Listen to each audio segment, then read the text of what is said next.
listeners, and welcome back to Dragon's Greed Gaming.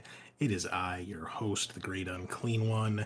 Wanted to welcome you to the show and just take a moment here to remind you, be sure you stop by our Facebook page and follow us there for all the latest news on the channel and our ever-growing amount of shows. If you can, we appreciate if you can stop by iTunes and Apple Podcast, give us a 5-star review, help us grow the channel, and help us get out in front of more people as we continue to expand. Also, be sure you stop by our YouTube channel. We've finally got some real video content we're starting to produce, and be sure you subscribe and hit that little bell to get all notifications when we have new episodes coming out. We're still putting out all of our actual play series, but we've got real video series coming out as well, with more planned for the future. And finally, if you're a big fan of the show, if you want to help support us a little bit more, consider joining our Patreon, Dragon's Greed Gaming.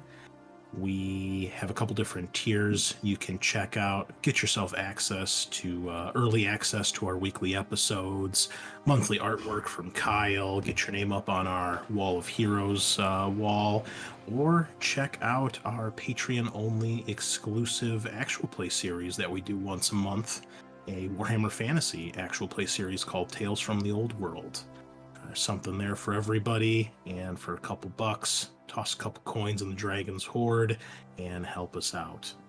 But however you choose to support us, we appreciate, even if you're just listening, first-time listeners, new listeners, or old veterans, old raving fans. We appreciate each and every one of you guys, and hope you enjoy tonight's show. Thanks so much.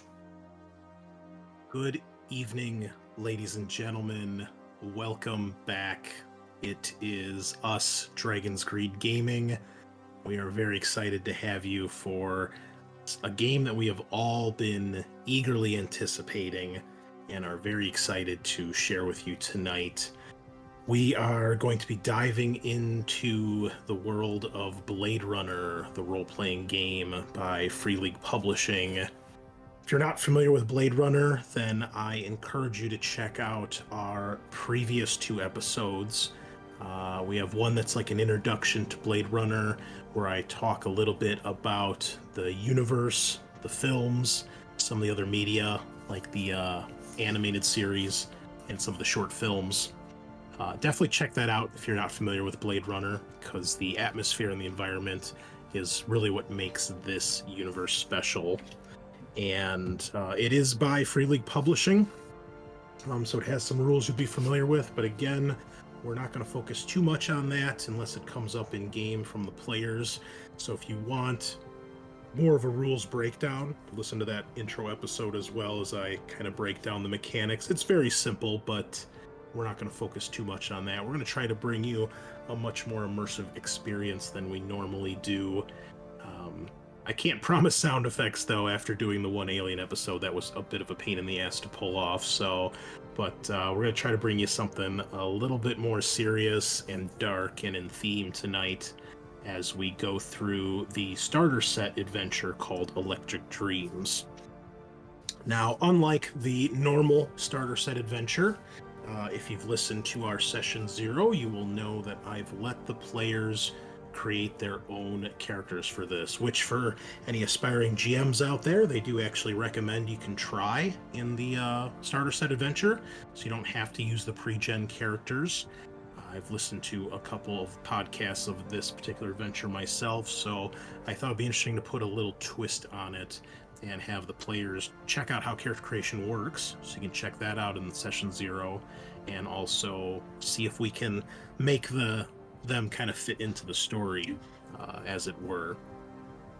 So, yeah, I'm the Great Unclean One. I'm your host. I'm sure you know me by now. I will be your game runner, as they call it in Blade Runner, and I'll be weaving this neon-lit noir tale. And joining me are 4 regulars on the show, and we'll just do a round of introductions here. So, fellas, tell us who you are, who you're playing, and unless there's anything else you want to tell the folks, we'll just dive right in here. So we will start it off with Kyle. Hey everybody, it's Kyle. I'm back. Happy to be here. Really like this franchise. I will be playing Inspector Silas Holbach. We can just keep it going around the table here, fellas. Whoever wants to go next. Which table? I guess I could go next. Uh, I'm Matt, also known as the Frog. I will be playing Hector Bantov today, Fixer for the LAPD. I'm Sean. I'm going to be playing Garrick Johnson, City Speaker. And I'm Tyler. I'm going to be playing Violet Lee, or Doxy. Excellent. Eric will not be joining us. He's taking a couple weeks off to hang out with the family, and this is a game that I think benefits from having a smaller group. So we're going to have 4 people as we dive through this the next couple episodes here.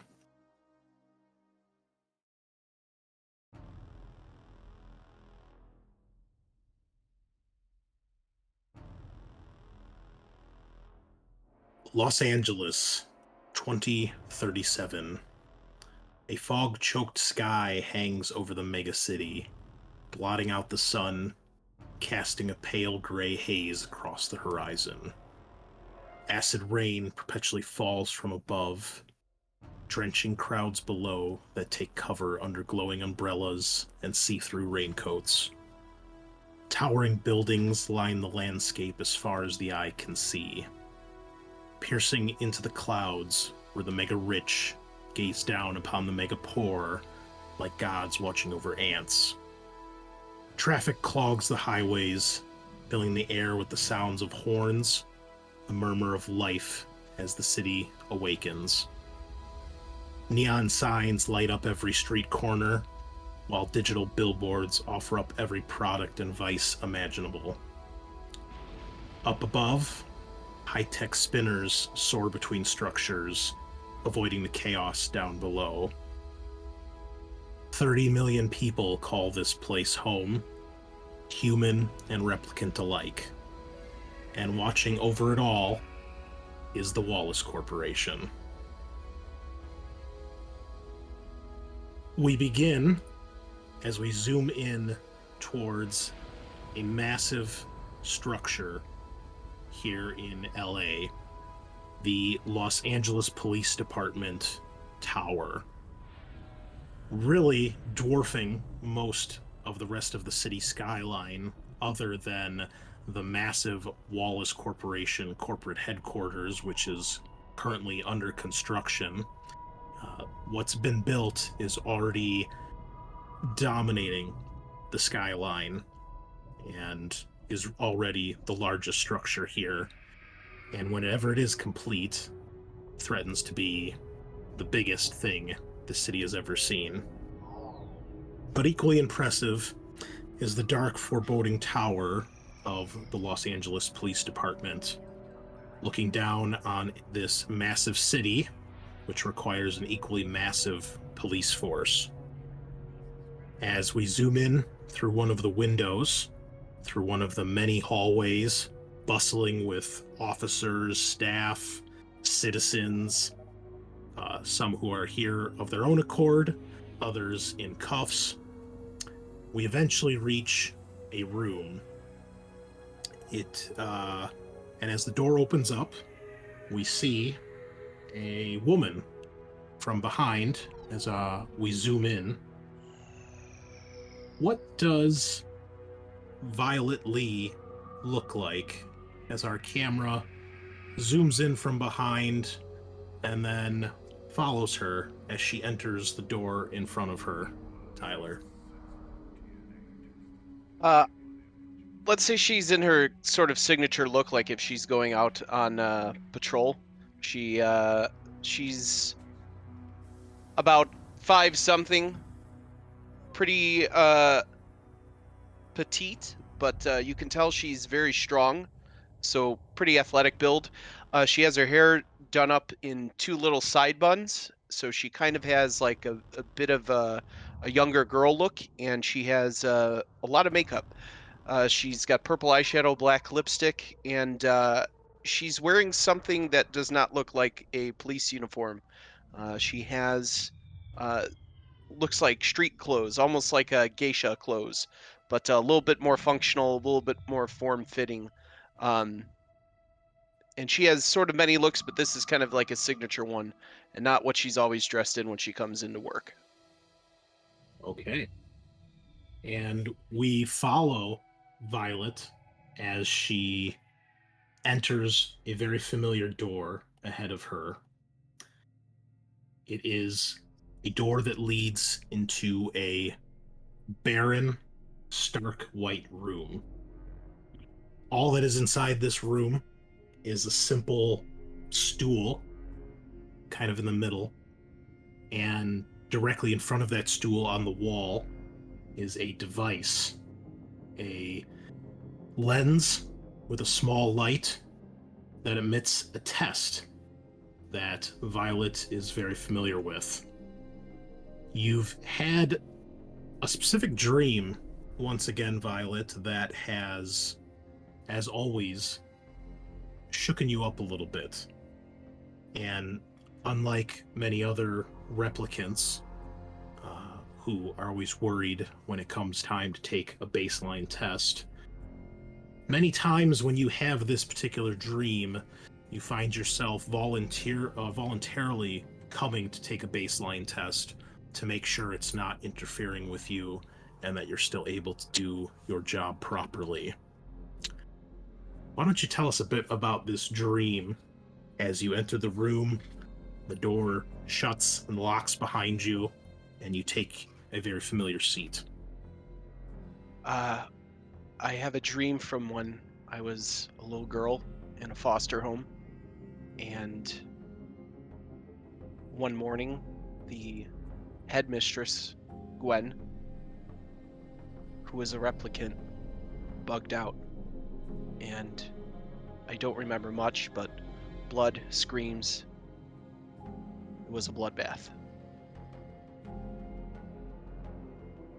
After that, remember being taken by the police, and bits are kind of choppy after that.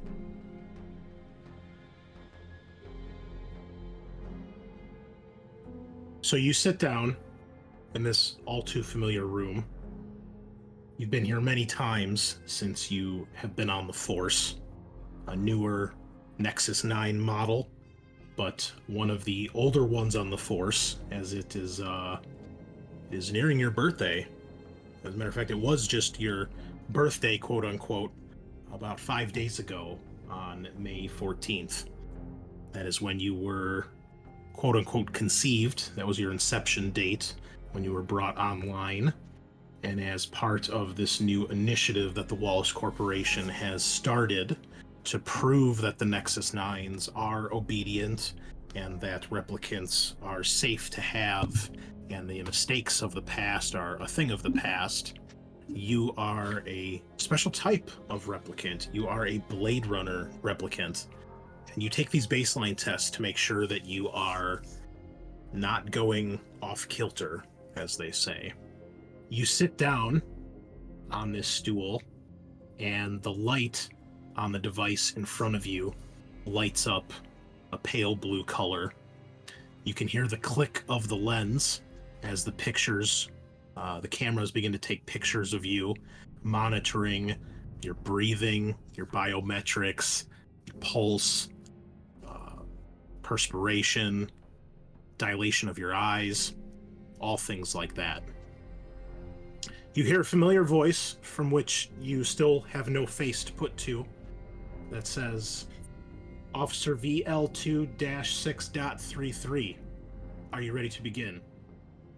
Yes. Cite your baseline.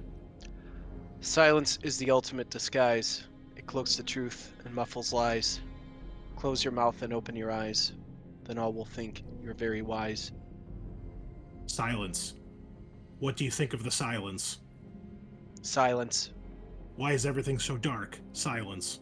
Silence. Do you hear anything other than silence? Silence. Silence. What happened to your ears? Silence. Silence. Why can't the dead scream? Silence. Silence. There's a few more clicks of the lenses.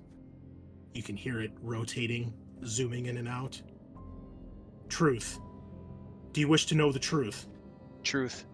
Can you tell the difference between a lie and the truth? Truth. Why do you refuse to acknowledge the truth? Truth. What is the whole truth and nothing but the truth? Truth. Why won't you tell me the truth? Truth. Ultimate disguise. Disguise.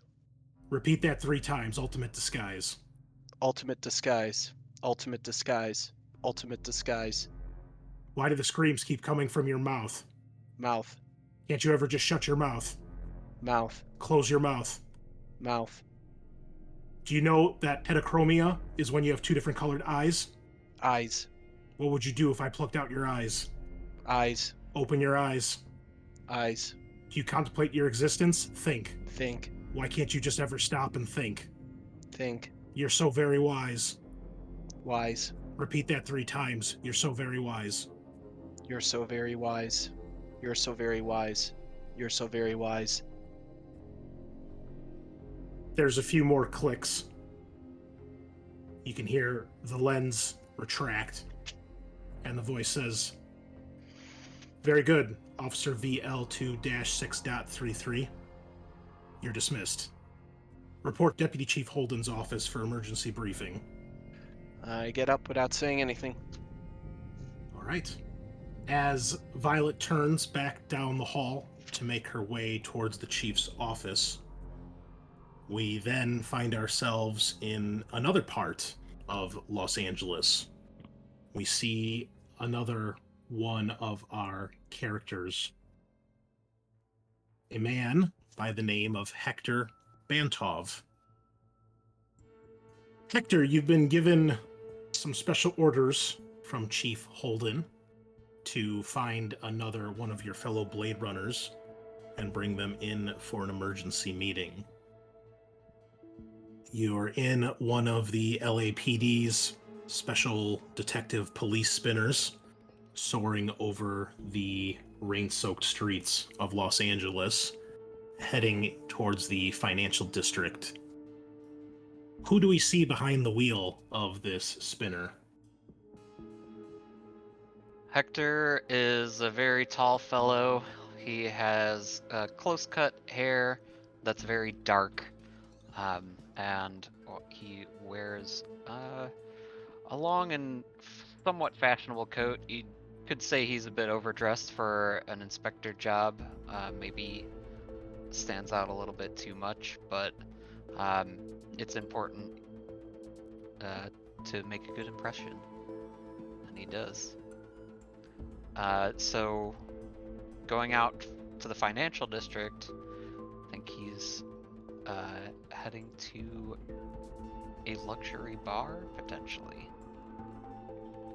Yes, you soar over the streets, eventually reaching your destination, a large building like many here in LA, which is a tall structure of apartments and high-end condos and penthouses. There's a bar on the ground floor known as the Sovereign, a luxury luxury bar, and you're hoping to find your companion here. What do you do? What's on the ground floor? I guess I'll park the spinner somewhere and head on in. Okay, you enter this bar. It is rather nice as far as ground level type establishments go. It's got relatively clean windows and some kind of brass / gold trim, which usually takes the form of like a railing, something you'd expect to see like on a balcony of a hotel, like a handrail. That makes up, trim of the pillars holding up the floor, a trim around the bar and around some of the booths that line the floor. Most of the cushions here are kind of a deep crimson red, and there's equally crimson red curtains that hang throughout this place. and a fairly nice chandelier, though you doubt it's made of anything really expensive. It's probably artificial, but it looks fancy and luxurious nonetheless. You scan the bar and you look to where you believe your companion will be, but all you see is an empty seat. I'm disappointed that it won't be too easy. I guess I will still sidle up to the bar and try to get the bartender's attention. All right. A man in a basically a white shirt, black bow tie, black vest, long sleeve shirt with very nice looking cufflinks, and a small, thin Vincent Price type mustache comes up to you. What can I do for you, sir? Good evening. I was hoping you might help me. I was supposed to meet a friend here. Do you know Silas Holbach? Ah, yes. I have not seen Detective Holbach this evening. I'm not sure if he's out and about or not. Oh no. That's a shame. No ideas at all? Anything at all would be appreciated. Well, he often, if not here at the bar, often pays a visit to, let me get the name of it here. Hillside Cemetery.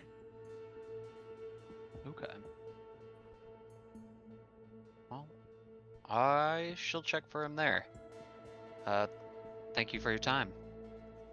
And Okay. I leave a tip and scoot from the bar. He gives you a gracious nod, and you see he tucks the chin yen into his pocket. You hop back in your spinner, head over to Hillside Cemetery. Not very large, a bit dilapidated, definitely showing its age. It's got a crumbling wall around the outside with rusted iron spikes every so often on the top. Also, really not in the best of shape. And you doubt this cemetery is really in use much anymore other than for whoever might be here. You make your way through the paths and eventually towards a small hill you see a figure. And Kyle, what does this figure look like and what are they doing? Silas Holbach is a kind of average height, very lithe man. Shaves his head bald, has a very angular, sharp face with kind of a large nose, very sunken eyes that he hides behind dark sunglasses, and is your typical kind of noirish Blade Runner in that he has a dark trench coat that he complements with a dark fedora. He does wear a suit underneath, but it is incredibly mundane, so he blends in very nicely. And at the moment, he is visiting his deceased father. He likes to come here when he needs a moment of relaxation, and he'll sit on a folding chair and do crossword puzzles and talk to his father. How do you keep yourself out of the rain while you're here? There's a one of those light up umbrellas kind of tucked under the crook of his arm. And it is underneath that umbrella that you see your fellow Blade Runner, Bantov. Or do you go by Hector? You probably go by Hector because you're a replicant. Yeah. I'll approach him. Now you have you've heard of Silas. You've probably even seen Detective Hallbeck once or twice. he's got a bit of a reputation in the department because he's been around for a while. Not the oldest Blade Runner in the Force, but definitely someone who's seen his time. But you've never met him before, so this is the first time. What do you do? I'll walk up and, on recognizing him, greet and say, "Hello, Inspector Holbach. I'm Hector Bantov." Wow. It's a very nice suit. Thank you. You and I? I am. Deputy Chief Holden sent me here. Hmm. That He probably has- instantly annoys you, Inspector, as you are currently on, say, much deserved and needed leave. There's something important that we need to discuss. There's always something important. Well, all right. Hold this, will you? And he'll hand you a crossword book and pen. I take it and look at it puzzlingly.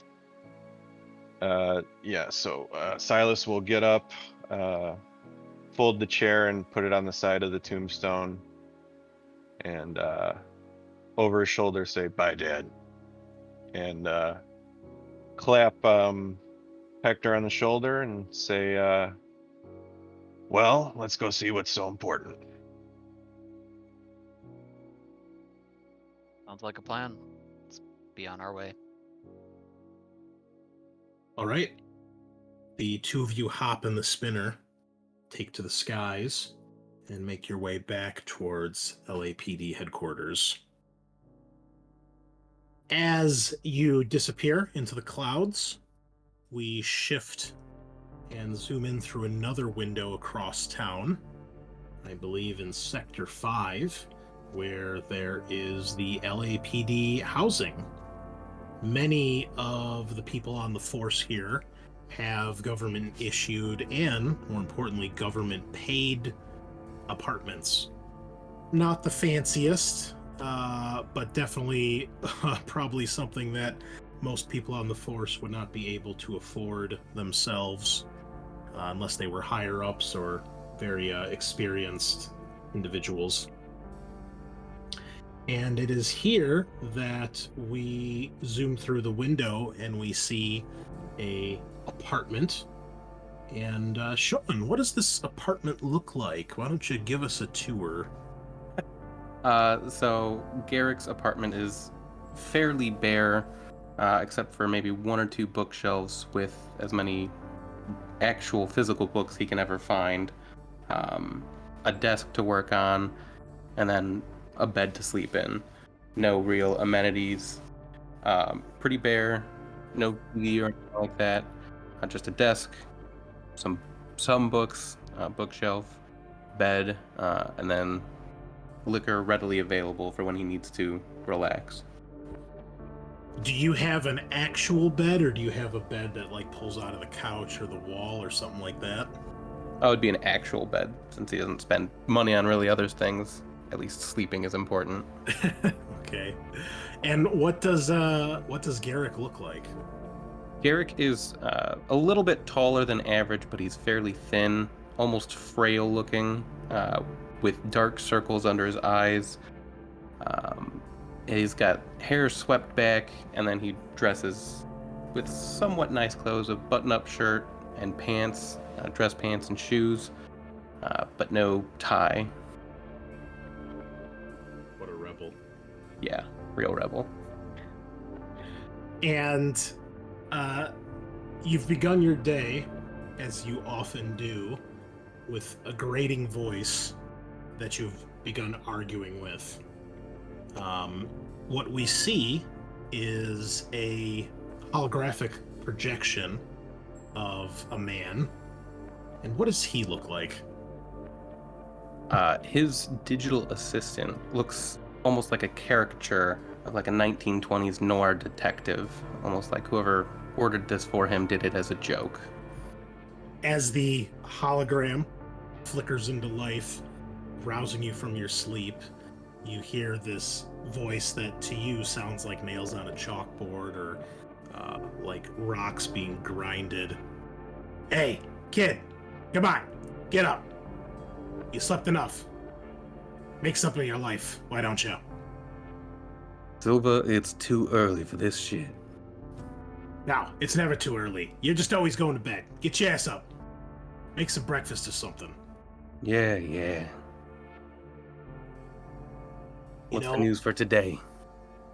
Well, you're sleeping on your ass. That's about it. Disappointment as always.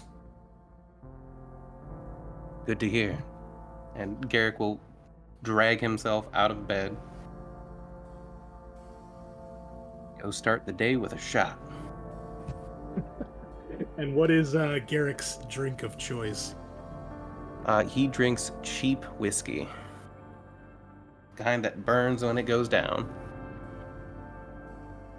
Yeah, that's it. Cheap, like everything else in this dump. Yeah, if your mother could see you now. Well, maybe if she paid for a better digi, it wouldn't be as bad. Hey, I was top of the line, okay? Maybe if you pulled a few extra cases, you could upgrade me. Maybe get me one of those, those translocators so I wouldn't be stuck in these four walls. Yeah, I don't think I'm gonna pay for that, but a few more hours at work might help. Keep me away from you. The banter and argument goes back and forth for a little while as he continues to hound you and berate you. At one point, picks up like a digital bottle or glass that's like in his digital world, throws it across the room, and it smashes loudly as if it's real, but there's no glass when it hits the wall. It just dissipates into little pixels that vanish. And just as he's about to shout, his form freezes.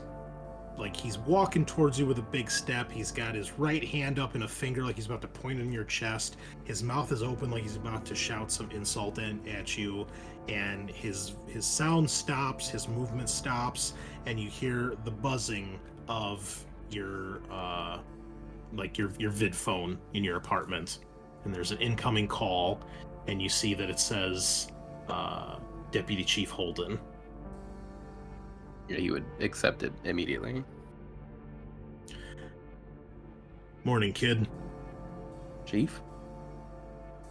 You can hear the wheezing in his voice from the artificial lungs that he's kind of infamous around the station for having. So what you see is Deputy Chief Holden, your immediate superior, who's kind of in charge of pretty much all the Blade Runners. He's not the chief of police or anything like that. He's not in control of the entire LAPD. There's people above him, but he is the person you report to, and you often get your assignments directly from him. You can see that he's in his office at the LAPD tower, smoke-filled place that's has the smoke being churned by a crappy ceiling fan up above him. He's definitely showing his age. You know that he's probably in his late 50s, early 60s, with basically a mane of white hair with a bit of a widow's peak. And you can see that he's got a small mustache. You know, it's not huge or thick or anything like that, but a small white matching mustache. He's got a loose tie around his neck. You can see that he's got his jacket for his suit over the back of his chair. And he continues, look, need you to come in, Garrick. All right? We got a serious case here. It's all hands on deck. Meet me in my office. Rest of the team's being assembled. All right, Chief. I'll be there. And he thumbs the button on his screen and the video goes out.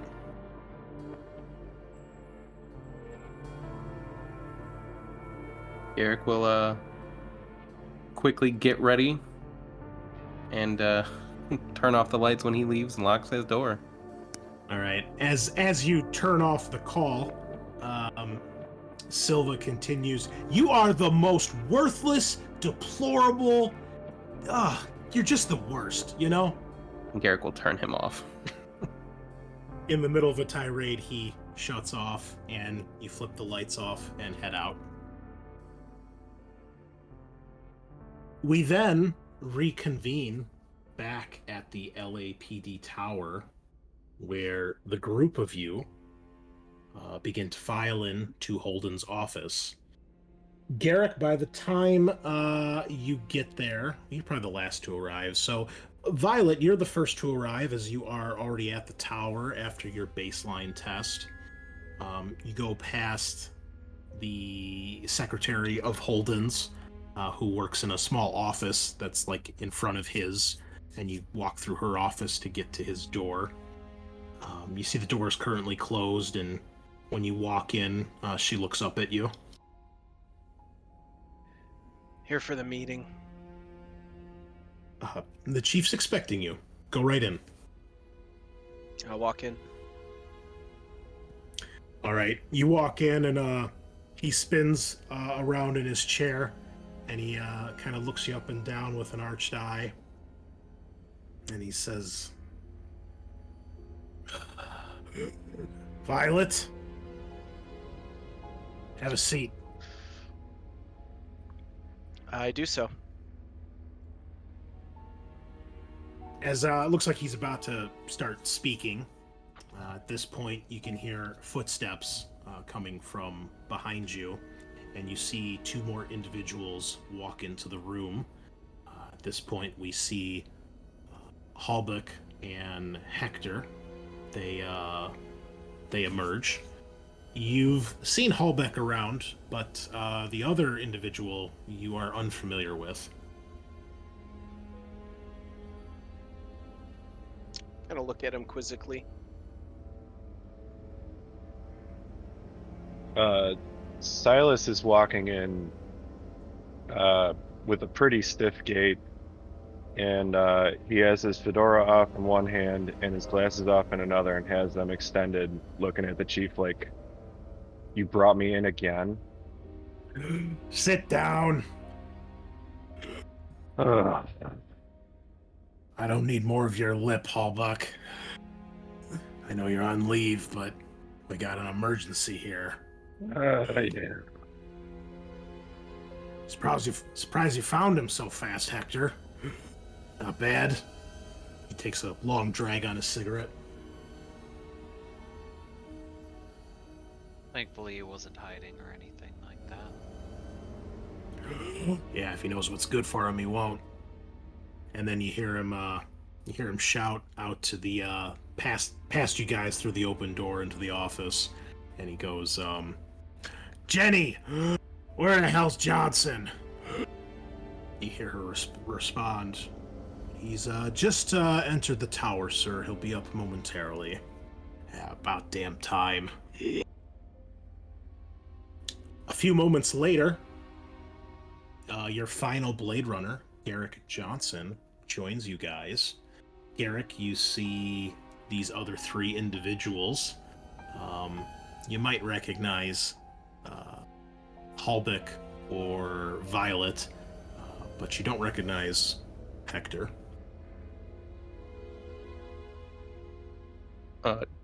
Garrick would just enter in, nod to the chief, and find a place to sit. Close the door behind you. What, you born in a barn? Damn. He'll close the door. All right. Here's the deal.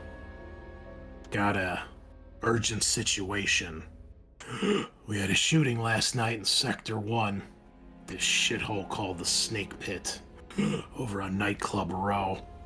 Halbeck, you probably remember it. And that does ring a bell.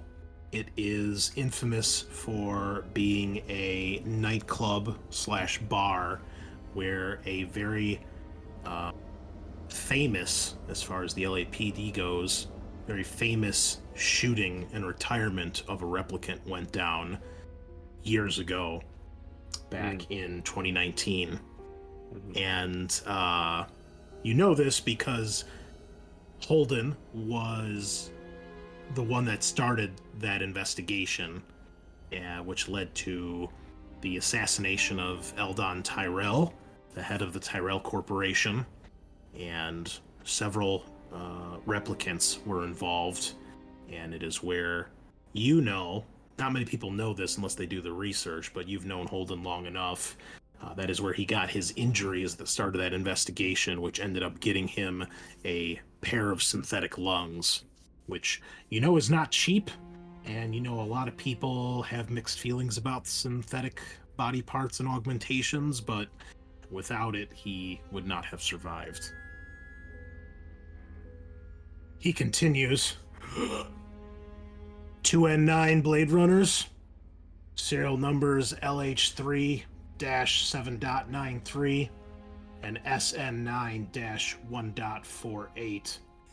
Codenames Leah Sandor. Might have seen him around, and he looks particularly at the two replicants in the room before you guys can answer. Anyway, Sandor was shot dead last night, and now we can't find where the hell Leah's run off to.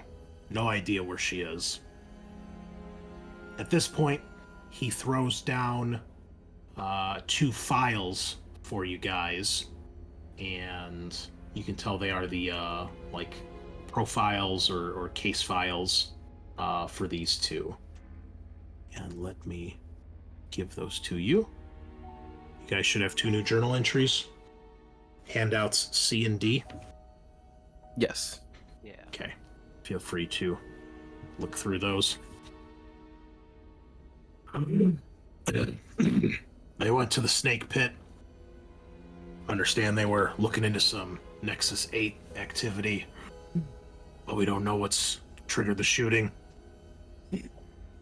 According to some of our boys we got down at the scene, witnesses say there were some of those assholes from those human supremacist groups causing trouble. They could have had something to do with it. Don't know. That's what you're here for. Oh, and you better make it snappy because I don't want to hear about it. That fucking magazine kill. Enough of that bullshit around here too. I need you to figure this out. Figure it out fast. I've got top brass breathing down my neck, and I got Wallace Corporation up my ass. As you're all well aware, these N9s are the new hotness here in LA. It's been barely a year since they've been approved after Wallace got the UN to peel back the prohibition. And of course, if this goes south, or any implications of any sort that are unsavory, become word on the street, then you know it's going to affect their bottom line.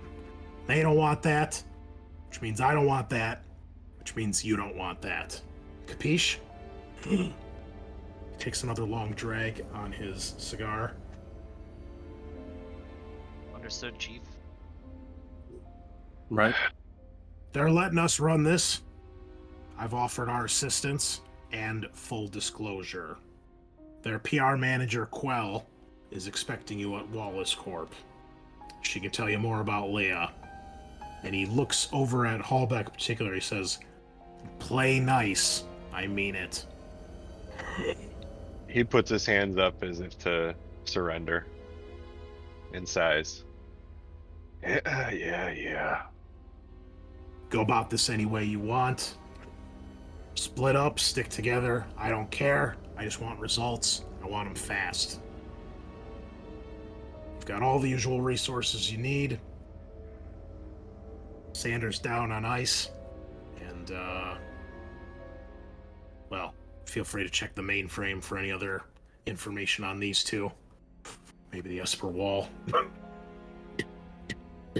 Maybe I get lucky. I had Jennifer upload everything to your Kia, so that should be it. Questions? Nah, Chief, we're good. No, sir. And without waiting for everyone else to answer, I guess assuming that Hulbeck's answer is the only one he needs, he says, "Well, then what are you doing? Get the hell out of here. Get to work." Fucking rookies. Yeah, Silas slowly gets up, making a noise doing so, and walks out of the room.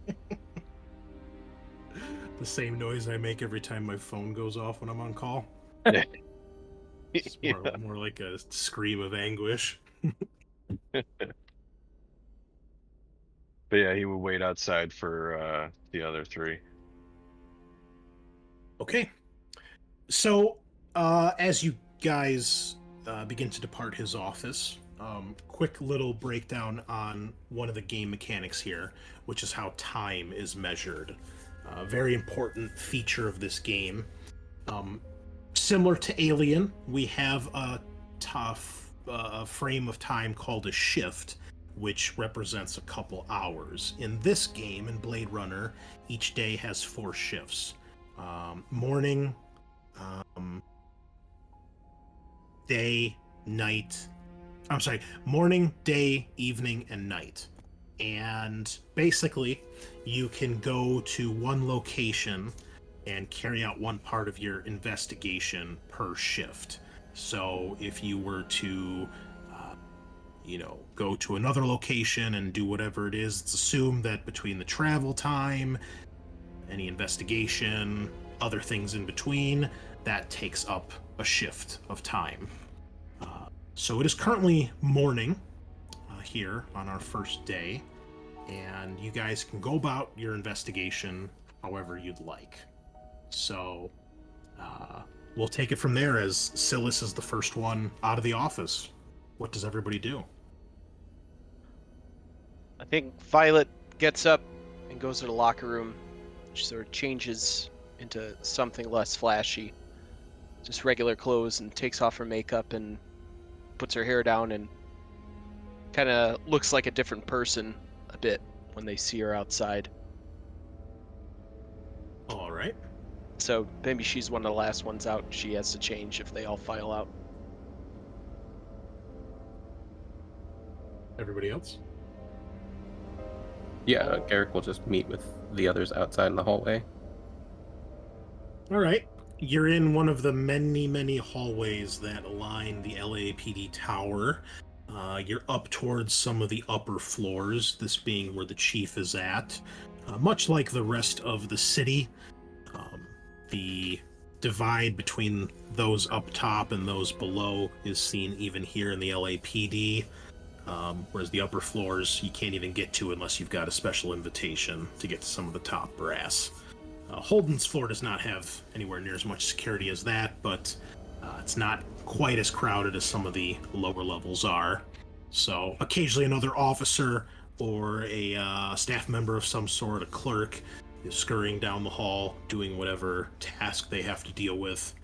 And the three of you, I presume, are standing there while Violet heads off. Yeah, I think Silas would turn to the two that are there and say, which one of you fancies himself the better talker? I'm pretty good at talking to people. Great. I think I'll have you go with Violet to Wallace Corp. All right. Follow up on Leah. I'll take our well-suited friend here and check out Sander. All right. Sounds good. The case file lists a known address for Leah. Would it be prudent to check out that, her old abode, potentially? We could. Did you run that through your little computer there? Suppose I could. I'm need just directions? kidding with you, buddy. Yeah, let's say we head there, and then we'll wait for Violet. Eventually, Violet returns. She looks almost like a different person in her street clothes and not all dolled up like she was before. You see the other 3 Blade Runners standing in the hallway outside of Jenny's office. Looks like they're discussing how they're going to go about things. I kind of beeline straight to Hallbeck and just kind of say, might have some connections in the snake pit. Work takes me there sometimes. Interesting. Yeah. Should follow up on that too. But probably better to go there at night. Yeah. I'm having you pair up with Garrick here and go to Wallace Corp, see what you can find out about Leah. So I will just point out a couple things here that you would have in your handouts and just general like notes. Things maybe I didn't mention, but you would know.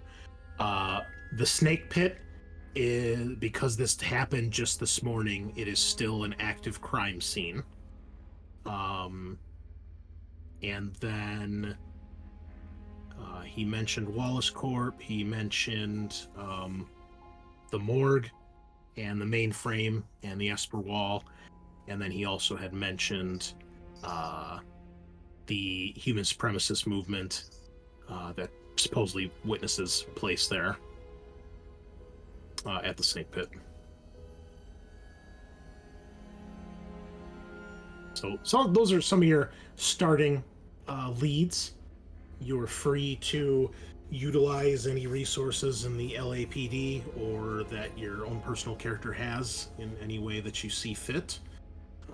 So really it's basically decide what you're each going to do and how you're going to spend this first shift. And then we'll go from there. I think going to Wallace Corp is a good starting spot. It did mention someone for us to talk to, so, Violet agrees with the assessment. Chris, is the morgue on premises, and would that go into another shift, or would that still be considered on the same? If it's on it is on the premises. So the LAPD mainframe, the Esper Wall, and the morgue is all here. It's the whole crime lab, so they do all the forensics and autopsies. The morgue is down there, all that stuff. That's all here on site. Basically, accessing those would count as your shift. So even though you're not really traveling off-site, you're still traveling throughout the tower, and because it's so big and convoluted, and you might have to wait your turn to get access to a terminal or to talk to whoever you need to talk to, since there's so many employees here. So, and like places like the Esper Wall actually have restricted access, so getting through the bureaucracy of getting access to that will take up time as well. So whatever you do here at the tower, that will count towards this morning shift. Okay. So Chris, question. For the leads you had mentioned, the snake pit, the morgue, Wallace Corp, and was there another lead? He had mentioned, if you guys want, you could check out the mainframe for more information on the two Blade Runners, or maybe check the Esper Wall to get see if you can get any footage. Okay. The Esper technology is basically your video surveillance technology here in LA and in Blade Runner. You have a device here in the LAPD called the Esper Wall, which is this gigantic, massive mainframe supercomputer that processes information at an astronomical rate. However, because of the size of the city, it only maintains video surveillance for 24 hours before it's overwritten. Okay. So, we should probably check out the Esper Wall earlier rather than later if we want a better chance of finding anything, right? It's only active for 24 hours.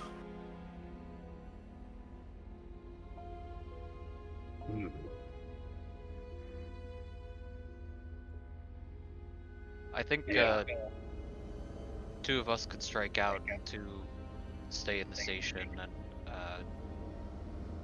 and investigate what we can find on Esper, and maybe in the morgue see what's left of old Sandor. Okay. The 4 directions. All right. I think I'll check out Leah's apartment. Why don't we, Garrick? Why don't you head over to Wallace? And then Hector, I think you should stick with Esper. Then Violet, we'll have you check out Snake Pit when it's time.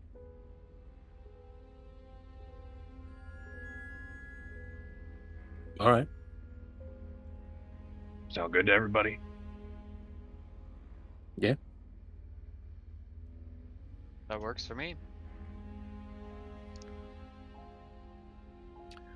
Alrighty, who wants to go first?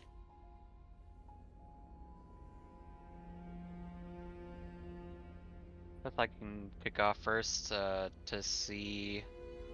try to access the Esper wall and see if we can pull any footage of what happened by the snake pit. All right. So, this game has basically feature where you can make requests to the LAPD to access different resources. Some of these are instantaneous and do not really require any cost and do not require any sort of skill check. Others, they may require a cost, usually in the form of a promotion point. It basically represents you getting access to something that has something restricted, filling out the proper paperwork, or perhaps even getting a favor from somebody in the LAPD that owes you. Most of that is getting equipment that's above and beyond standard, but there's a few other things here that are either classified or restricted. The Esper Wall is one of them. Now, using the Esper Wall and using some of the other hardware here on site, it gives you advantages to your rolls. So sometimes it's better to try to do things here if you're able to. The Esper Wall is going to cost a promotion point to access, and then you make a test to see what you can find. Oh, okay. Well, maybe I shouldn't do that because I don't have any of those. Does anybody? Is anybody here that's staying in the LAPD have one? They could, I would let them use that to get you access. I mean, I'm not Cool. staying at the LAPD, but I do have promotion points. Can I give him one? Yeah. You can help get him access before he begins. All right. So, Garrick will go down with him, flashing whatever badge he has or needs to show to get him access. All right. So you do that. So it's going to cost you a promotion point here. Okay. And let me see exactly how this works. Okay, so the mainframe is something that you can access through your Kia units remotely, so you don't have to be here to access whatever's in the mainframe.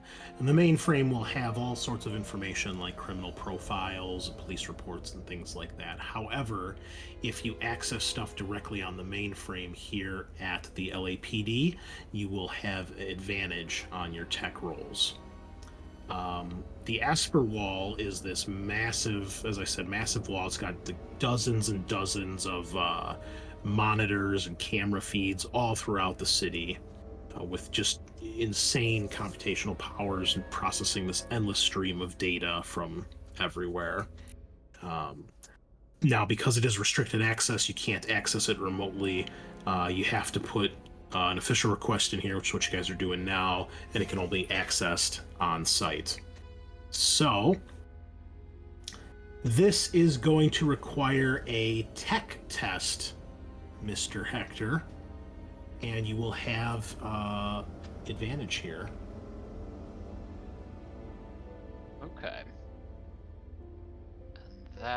gives you an extra die of whatever the like lowest you're rolling with is. Correct. It should do it automatically when you click your button. I think there's a thing that pops up. You can select it. There you go. Did it? Not Okay. great.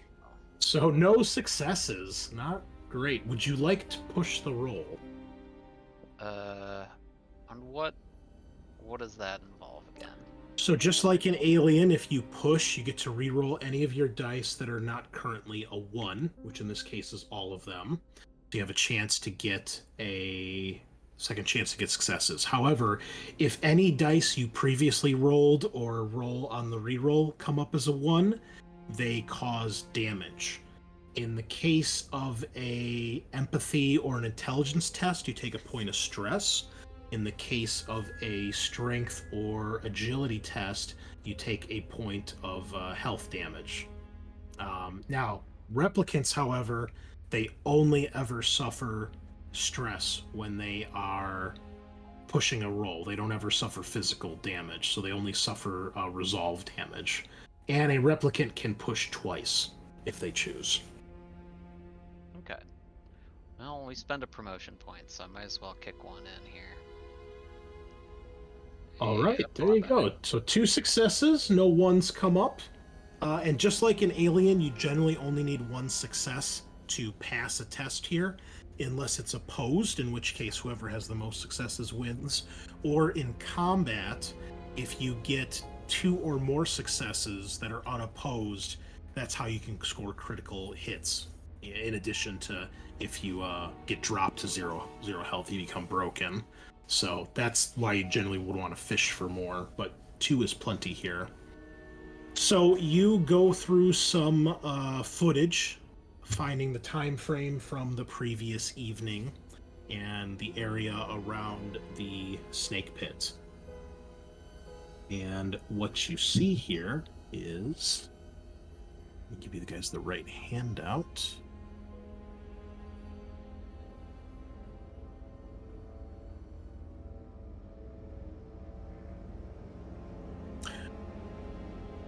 Okay, so what you see here is a image of the entrance to the snake pit.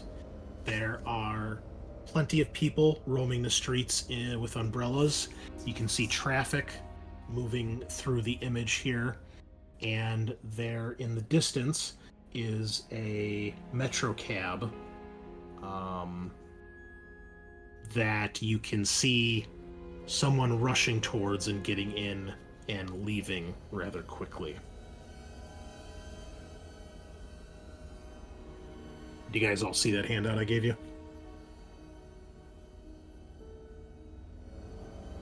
Can I force you guys to look? Oh, I can here. Just so you guys know, any handout I show from now on, that should show up in your journal's entries. You guys can always go back to look at stuff. Oh, I got it. Cool.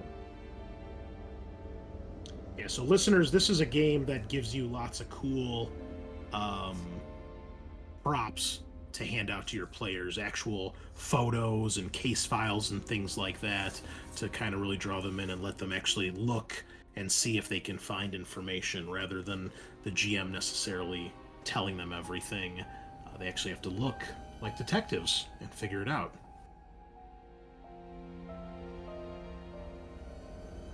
Okay. But for this one, the narration definitely helps kind of give it that sort of dynamic action, because this to me just looks like a photo of a bunch of people holding umbrellas. And maybe a dumpster on the left under the neon lights.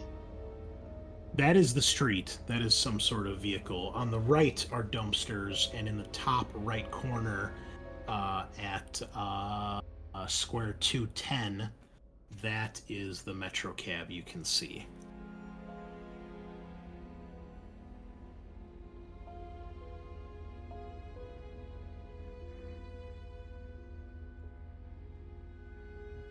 Very interesting. So I'll radio that in, or what do you call it?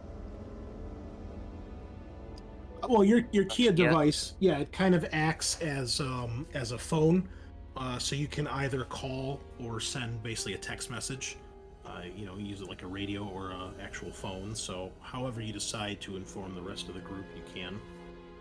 But the important thing is that it lets you guys can be in contact with each other pretty much all the time on a secure, encrypted police channel.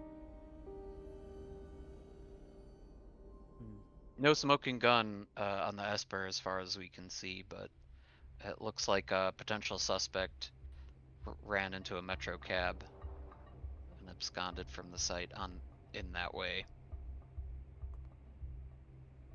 Can we see this from the Kia in theory as he's talking to us? He would be able to share it once he downloads it. Yeah.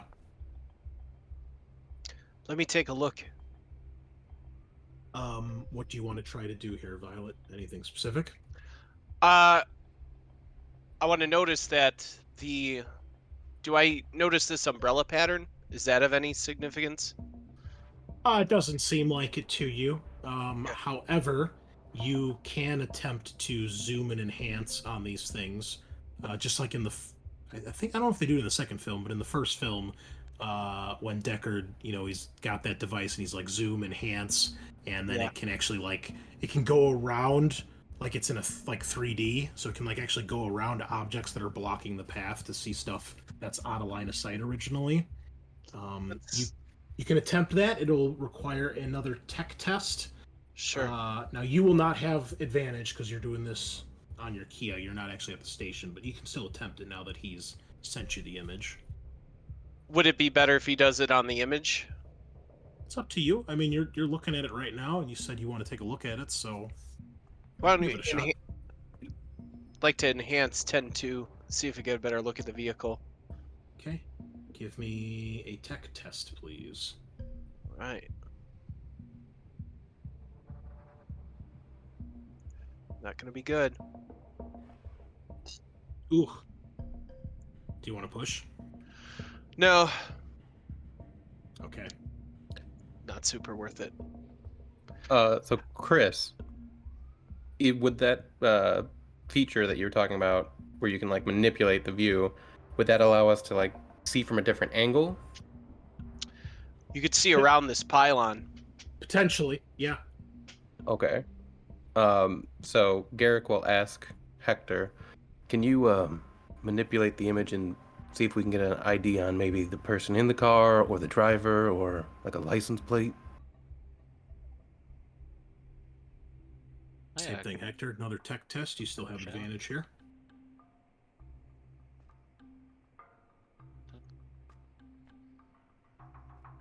advantage. Okay, so the first one does not matter because you're not pushing. If you roll a 1 the first time around, you're fine. However, if you were to push in this case, you wouldn't be able to re-roll the dice that came up as a 1. So it's a little bit less effective, and it would mean you're going to automatically be taking a point of damage. However, you have 1 success here. You do not need more than 1. So you tell the Esper system, enhance 2-10, and this is well, you guys are rewarded with an enhanced image. You can see clearly it is a Metro cab. You can't make out the driver because of the rain and the windshield wiper, but you can see a cab number, and you can see a much clearer image of the silhouette of what you're assuming is a woman getting into the cab. Would that be Lee? It looks like it could be. We also have Hair matches. identification on the cab. I think it's 4A4 or 4R4 is the cab number. Anything else that you do while you're here, Hector? I guess if we're at the Esper wall, can we look at the outside of Leah's known address? Yes, give me another tech roll, please. Oh my God. Wow, 3 successes. Nicely done. You do not have anything that comes up in the last 24 hours at her address, either of her leaving or coming back. You search for, a little while, maybe an hour or so, going through some footage, trying a couple different cameras in the area, but you don't find anything. You're pretty sure she didn't get picked up by the cameras if she was there. Okay.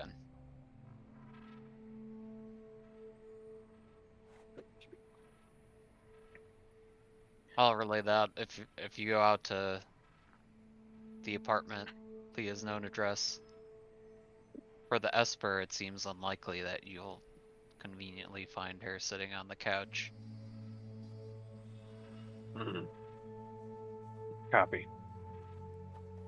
All right. Well, while Hector is doing that, why don't we move along to Garrick?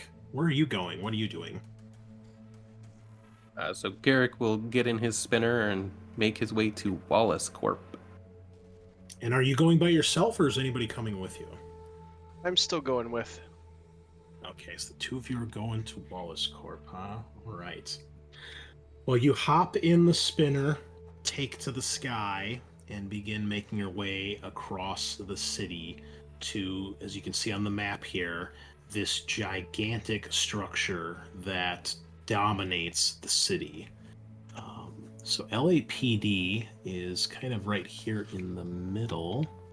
Trying to Chris, find I it. can't see anything. Oh, you guys don't see anything on the map? My bad. Do you guys have a map of LA right now? That should be on your screen. No, it's all That's- black. Same. What the fuck? Okay, hold on. Okay, there it is. My goodness. There you go. Ooh, okay. What are we looking at here? So this is basically the sandbox of LA that we get with the game here. So it doesn't label every sector. Some of this is left to the GM to kind of do their own thing. But you can see a couple spots here that you can see various landmarks. So the LAPD is right here. That's the tower, pretty much smack dab in the center of the city. Wallace Corporation is all the way on the north side of the map. It's all three of these big ass structures. Like, it's one gargantuan. It's not finished being built, but it's huge. And I mean, you guys saw the Tyrell Corporation in the first film, those big pyramids, and it's like 4 times the size of that. And then over here, Financial District. This is where Silas Hallbeck. This is where your penthouse is at. Silas with a Silas. I. Silas. There you go. Blaz. Yep. And Midwest. then LAPD housing is right here. So Garrick, that's where your apartment is at, along with many, many others. And Snake Pit is up here in the northwest corner. Maybe I should pick a different color than yellow, because we're on a yellow map. That one. How about blue? There you go. Okay. So the two of you make your way towards Wallace Corporation. As you get closer to this structure, you can see the scaffolding and the iron frame that's going to make up the bones of parts of this building one day.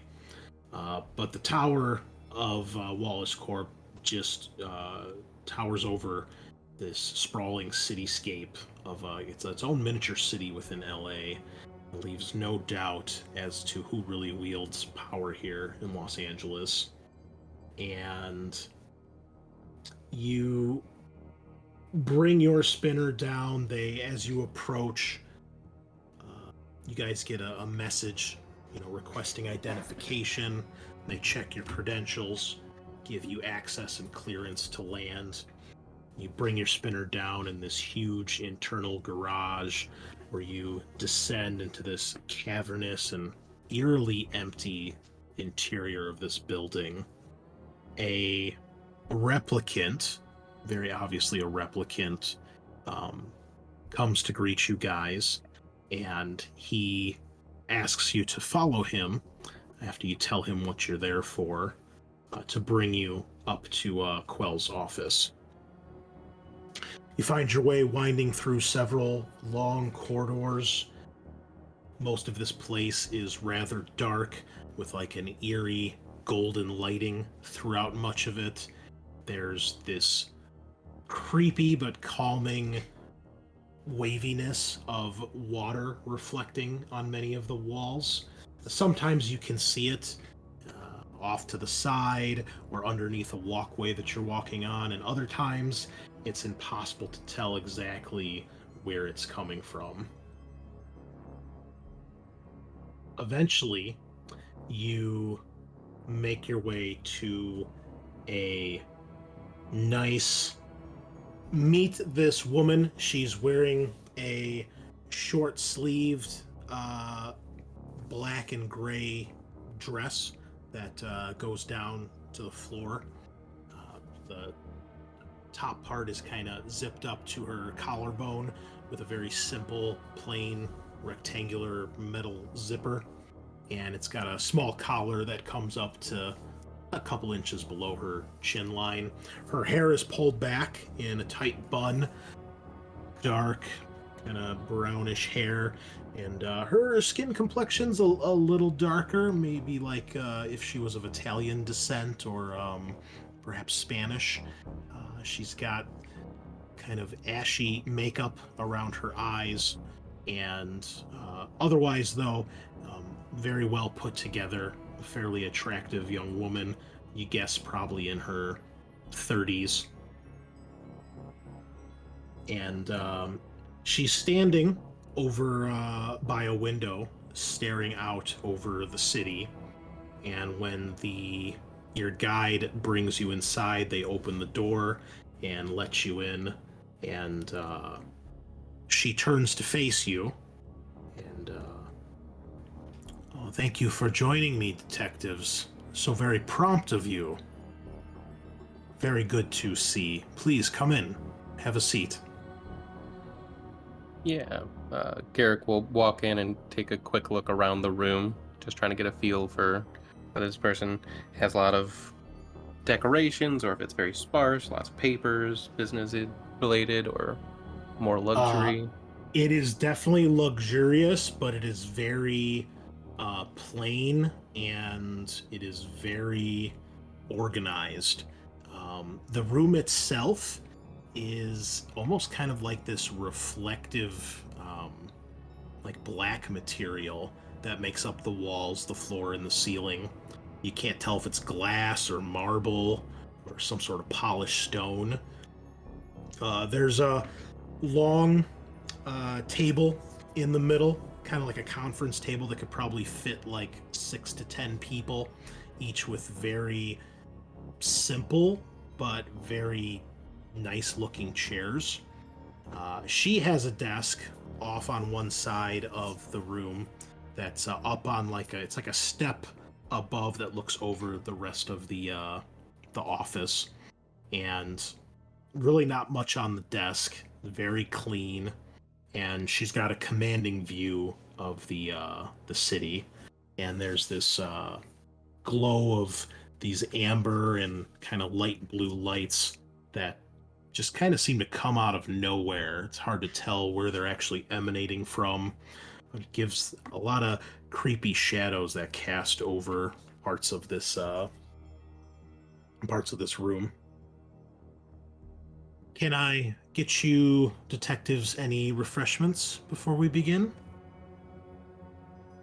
Sure. Never hurts.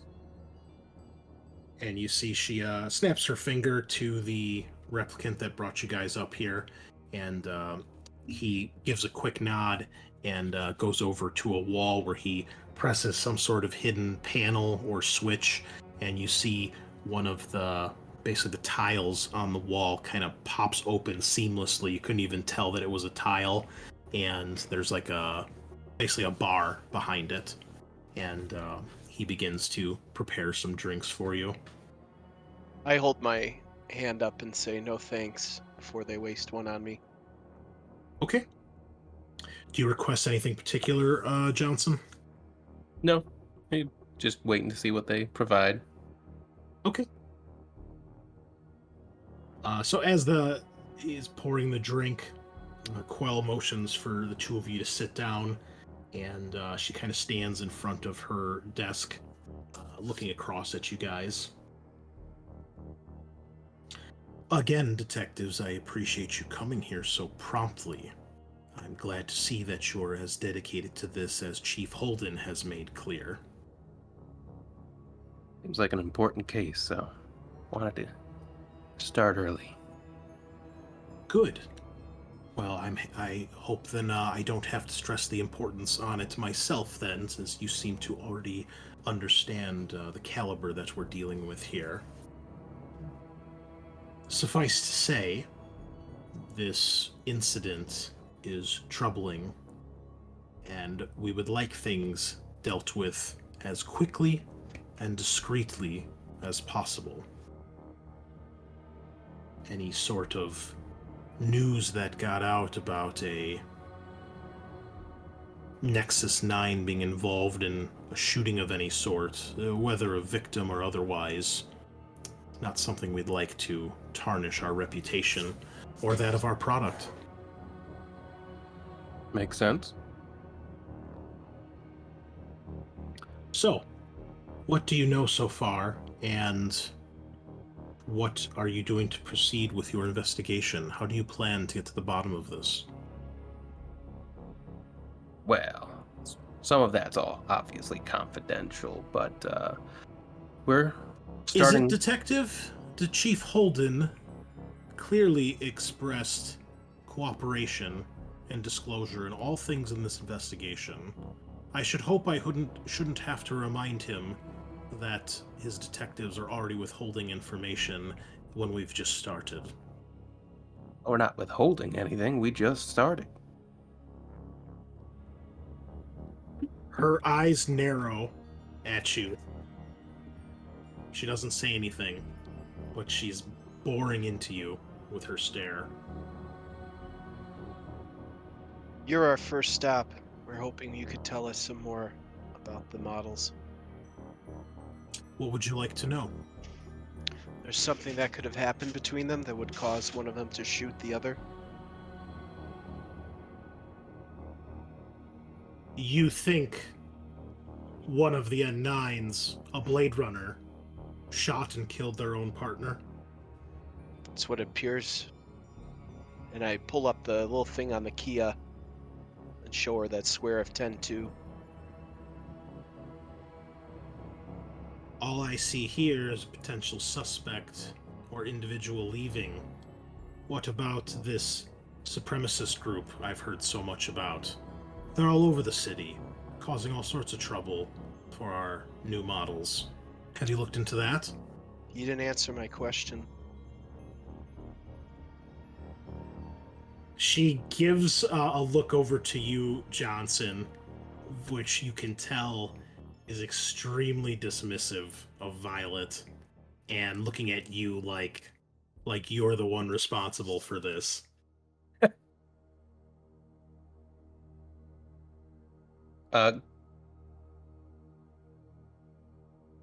Is her does the only name we have for her is Quell? Is that Correct. just okay? Miss Quell, we are looking into all the different avenues. That supremacist group is one we're going to look into, but we still need to know: is there anything you or your team would be aware of that would cause one of the two replicants to shoot the other? Preposterous. Nothing of the sort. Of course, there are slight deviation and malfunctions here and there, but nothing like that. An N9 killing another? Unheard of. It's never happened, and it never will happen. And so when she's saying that, can he sort of like gauge her face, movements? Sure. You can give me an insight test. I believe it is. Okay. And I believe this is opposed. I am assuming she has a character sheet. I need to find it, though. Okay. There it is. Okay. All right. This is a opposed. Do we oppose it with insight, though? That's one thing I'm not sure of. So let's check here. Okay, I'm starting to figure my way around through Foundry here, so I think we're going to be all right. Roll insight. Manipulation?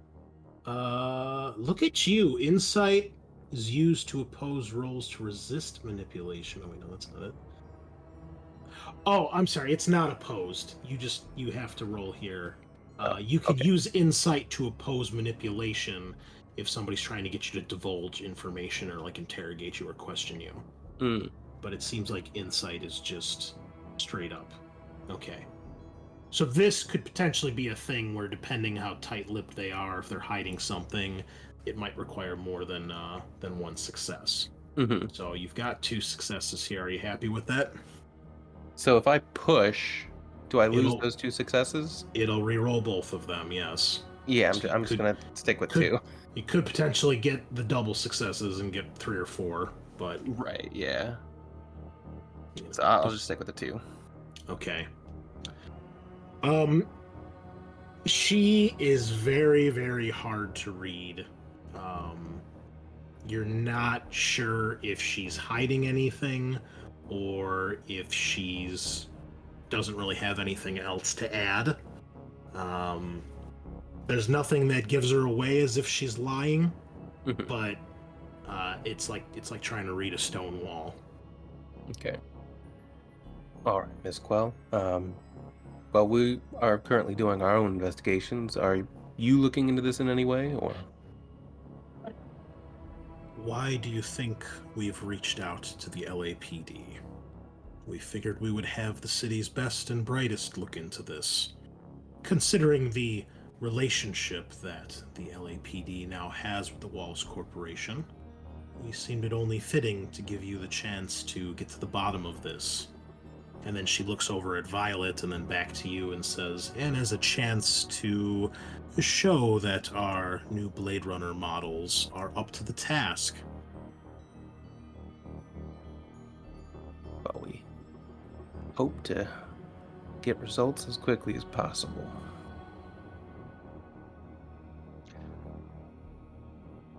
Well, I suppose we can check off replicant against replicant murder off our list. So what does that leave us with? She actually smiles when you say that, Violet, and then she actually looks at you and she says, exactly. As I said, I would look into this supremacist group. They're the ones that want to make sure the new N9s fail. They don't like the idea of replicants being back in the workforce, being brought back into our society, but the very fabric of our future lies in the hands of the N9s. How has this group operated in the past? Oh, well, I've heard and seen all sorts of things. Terrorist attacks, bullying replicants, protests, if you want to call such barbaric displays protests. They have any prominent figureheads that have been active recently? Oh, give me a... does this thing have a list of skills? No. Give me a... probably manipulation, because you're questioning her. Oh, good. That's what I'm good at. I'm just checking my my notes here. God. Damn, son. Yeah, it's manipulation to ask a question. Okay. How many did you get? Looks like 3. Damn, son. Okay. Yeah. Well, she can attempt to Had a- resist with Had a insight. very good roll, though. Yeah. Very good roll. She seems to think for a moment and she says, I understand that the editor of Kill Magazine is a prominent member of the supremacist movement. Would I, out of game, know by context what Kill Magazine is? It's Yes. a white. So It is so. Kill Magazine is one of the more controversial tabloids here in LA. That is always trying to get the lowdown and dirt on every story, celebrity, and incident in the city. Kind of like what's that one fucking TV show with the paparazzi? TMZ. That's it. Yes. Um, it's the TMZ basically of LA. And she says, I believe his name is Skylar. Now, Chris, just a general question, I guess. When replicants are born or incepted or whatever, do they go through like a test just to make sure everything's clear and normal? You are probably not sure as an actual character. You could certainly ask her that, but I don't think your character would necessarily know that, especially because you've only been on the force for 2-3 years. Yeah. Okay. So then, yeah, he would ask. Now, Miss Quell, when a replicant is incepted, do they go through any kind of tests or processes to make sure there's no errors or issues? Of course, we have quite a strenuous curriculum that they must pass to demonstrate their stability. They, of course, set their first baseline for their future baseline tests once they are created, along with a variety of others to make sure they are ready to proceed with their purpose. Okay. Would we be able to access those records and take a look? Of course. And you see that she, at this point, the replicant has given you a drink, and it's a clear liquid of some sort. You can tell it's not water when you get a whiff of it. Yeah, we'll take a drink. Yeah, some sort of alcohol. Nice. It's like in a very, very fancy clear glass with 2 big, perfectly square ice cubes, and then the glass is like a third of the way full. Well, kind of. She, as he gives you that, Quell goes over to her desk and she picks up this like clear, looks like clipboard, and she begins to press some buttons on it, clearly bringing up some information. And then you see like underneath where you've got the glass on the table then lights up like there's a screen in the table that you didn't even see. The rest of the table's still dark and black, but there's a perfect rectangular screen right in front of you that lights up, and you begin to see the information that she's showing you. And you can see that it is, I think there's a handout for this, hold on. She presents you with Leia's recent performance reports. Miss Quell, Yes. it shows here she's had 2 test failures. Recently, even. I am well aware of that, Detective. Suspended in April, recalibrated in May, and sent back into service the next day. Yes. When a N9 has any sort of issues that appear to be recurring, we bring them in for recalibration, reset everything, give them a fresh start, make sure there are no bugs in the system, so to speak. And what were her issues? She begins to click some more buttons and go through a few more things. Looks like she's diving deeper into the file. Looks like minor deviations on her baseline, not meeting it as expected. So rather than leave this to become a bigger problem, after the second failed test, she was suspended and scheduled for recalibration. A precaution to make sure that problems don't get worse. Certainly understand that.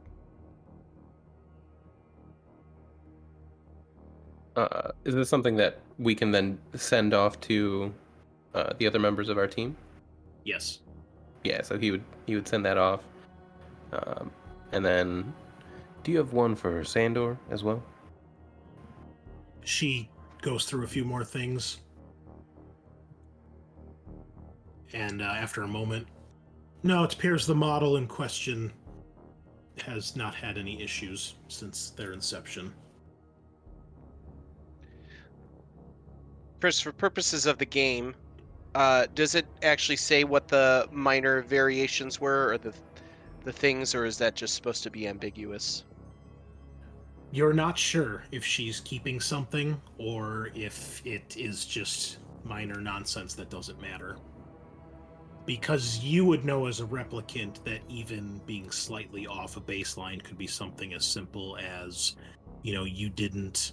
Because the way a baseline works is the replicant is supposed to repeat their baseline exactly and precisely the way they did the first time they ever said it.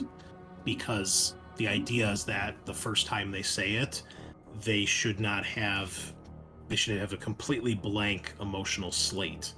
And so the purpose of a baseline is to test and make sure the replicant isn't starting to develop emotions, which is the whole thing that everybody's worried about with replicants going rogue. So, in the minutia or the specifics, it could be something as simple as the tone of her voice was wrong on one simple answer, or it could be like in 2049 where it's very obvious the second time K takes his test, he's delaying, he's gulping, he's thinking before he speaks, which you can tell it's not like the rapid fire succession the first time around. Right. Okay. Just curious.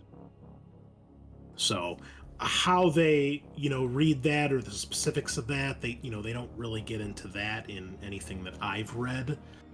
But I think we could all imagine that, if it was just a slight different tone versus, okay, he delayed on 3 answers, he's looking around on this answer, he's fidgeting on this answer, those would probably be evaluated at different rates of, acceptance. Okay. Got it. So I kind of process that. Now, you would also know, because you both would know this because you're Blade Runners, the baseline test is even more important for a Blade Runner unit because they obviously can be told to take a baseline test at any time, and often are after any mission or case. And you know that generally repeated failures of a baseline test will lead to retirement for the replicant. In all the cases you know of, Violet, actually you probably know this too, Johnson, because you've been on the Force longer. In all the cases you know, if ever a replicant fails a third test, then they're done for. They're retired. Now, you could have more than 3 failed tests in your career. If you fail and then pass your next one, that kind of usually like resets things, and that's how it works in the game as well, mechanically, for a replicant player. But if you fail 3 in a row, you're done. Anything else, detectives? No, that's all I think right now. Guess we best get out of your hair. Very good. I appreciate you being so prompt, and I look forward to our continued collaboration. Likewise. Thanks. I'll be sure to inform the chief of your commendable service thus far.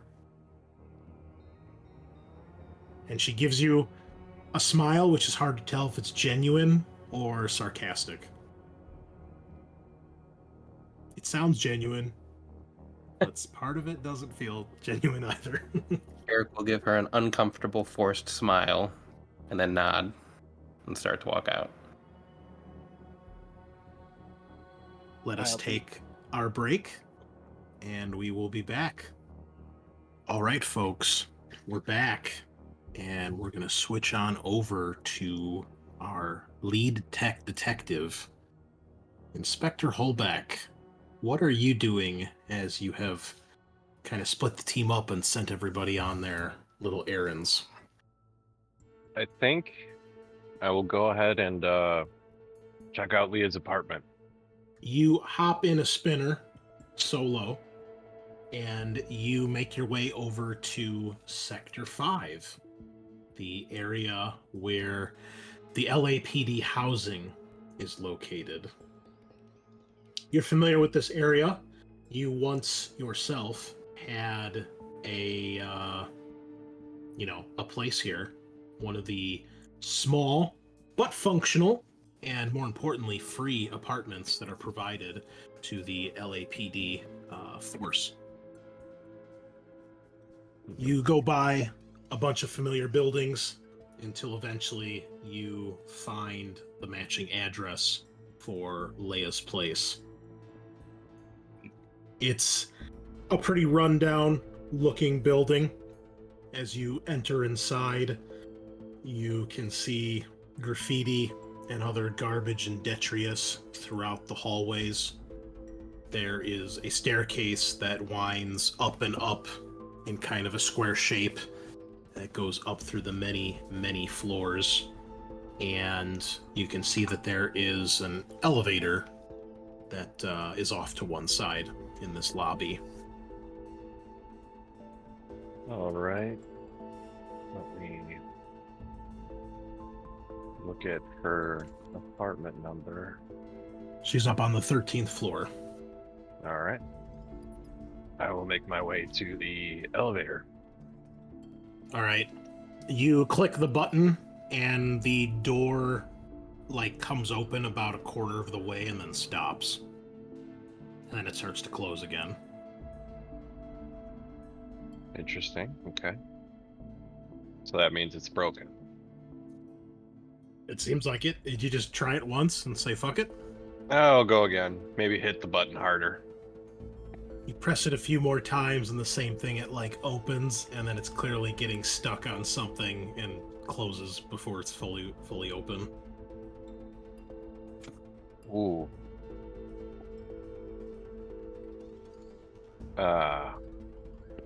Can I kind of look and see if there's something jammed in it? Yeah, you take a look. You don't see anything. Okay. You're guessing some sort of malfunction, maybe. Well, stairs it is. 13 And, flights later. Yeah. Silas is at the top, breathing heavy, maybe hands on his knees for a sec or two.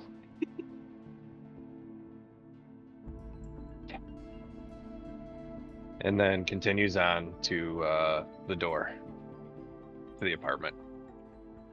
All right, as you make your way up these flights of stairs, you occasionally see another resident here or there that you need to make your way past. Pretty much all of them give you dirty or suspicious looks. Few of them actually get out of your way. They kind of force you to walk around them.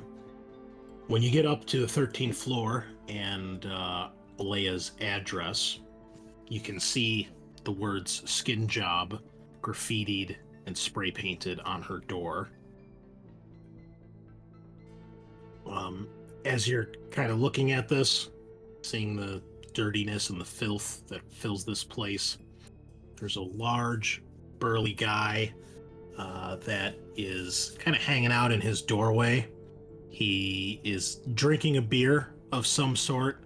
He's wearing a stained white sleeveless shirt, and he's got a pair of very dirty, ratty jeans on, and some old, dilapidated shoes or perhaps boots underneath those. As you walk by, and then you're standing there, and he's kind of staring at you, he goes, "Are you friends on that skin job?" Silas would chuckle. No. I'm investigating a lead, and she showed up. She's not showing up. She's late, so here to see if she's home. Have you seen anything? Give me a manipulation test, please. Ooh, my best one. That's a lie. That's a big old 0. I mean, I'll push it. Why not, right? What's the worst that could happen? Oh, that. All right, you take a point of resolve, I believe is what it's called. Okay. Oh yeah, it did it automatically. Oh, it did? Oh, cool. Confounded, yeah. He just kind of staggers as he kind of holds himself up against the wall, and he says, "How the hell would I know where she is? She's not one of my friends. You think I'd be friends with one of those fucking things?" So Silas would see that this guy's kind of tanked up, so he would he would laugh but make a big show of it. And go, yeah. Hey, I'm with you, pal. Silas, by the way. What's your name? Dale. Dale. All right. Well, listen, Dale.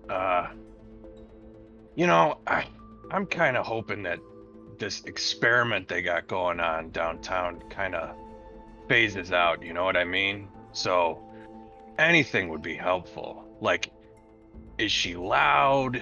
Does she have people come over? You know, like anything you got.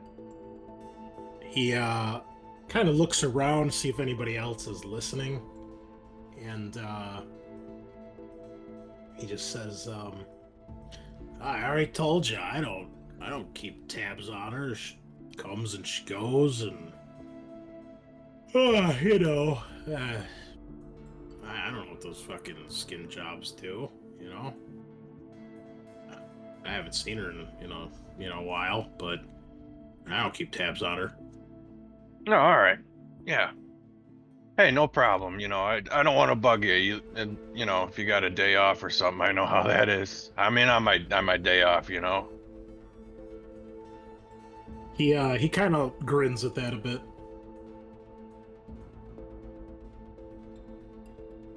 Yeah, and he would see that and go, yeah, you know, Chief, he's always doing that to me. I'm about 9 years in, so I'm used to it by now, but it still sucks. He almost spills his beer when you mention that. He goes, "What? You're a cop? What the fuck are you doing here? We don't need you here."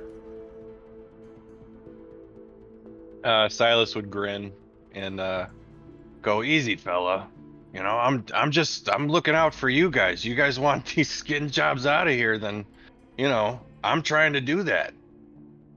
Give me another manipulation test. This will be opposed because he does not believe that for 1 second.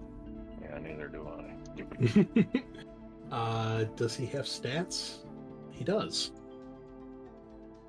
Obnoxious neighbor. That is a great way to label a character. Nice. This was Okay. I used insight, right? Is that what I use? I think so. Is Yeah. that we determined earlier? Go Insight. close.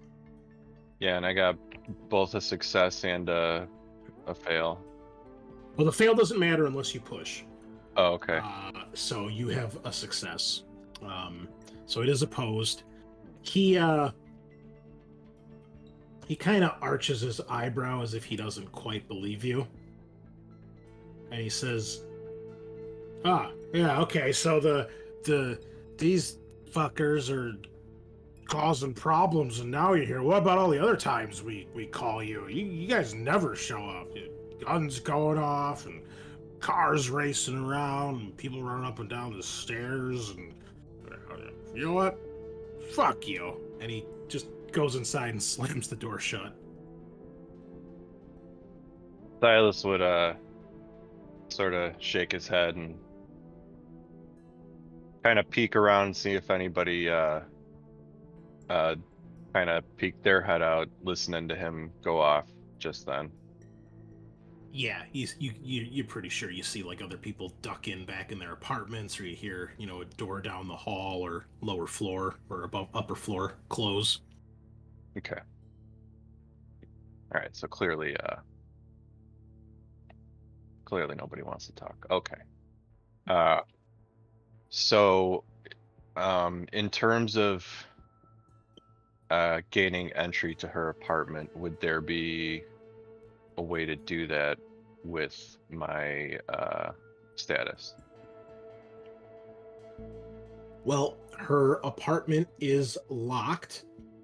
Mhm. The lock itself is the typical kind of electronic lock that you recognize from your days that you used to have a place here.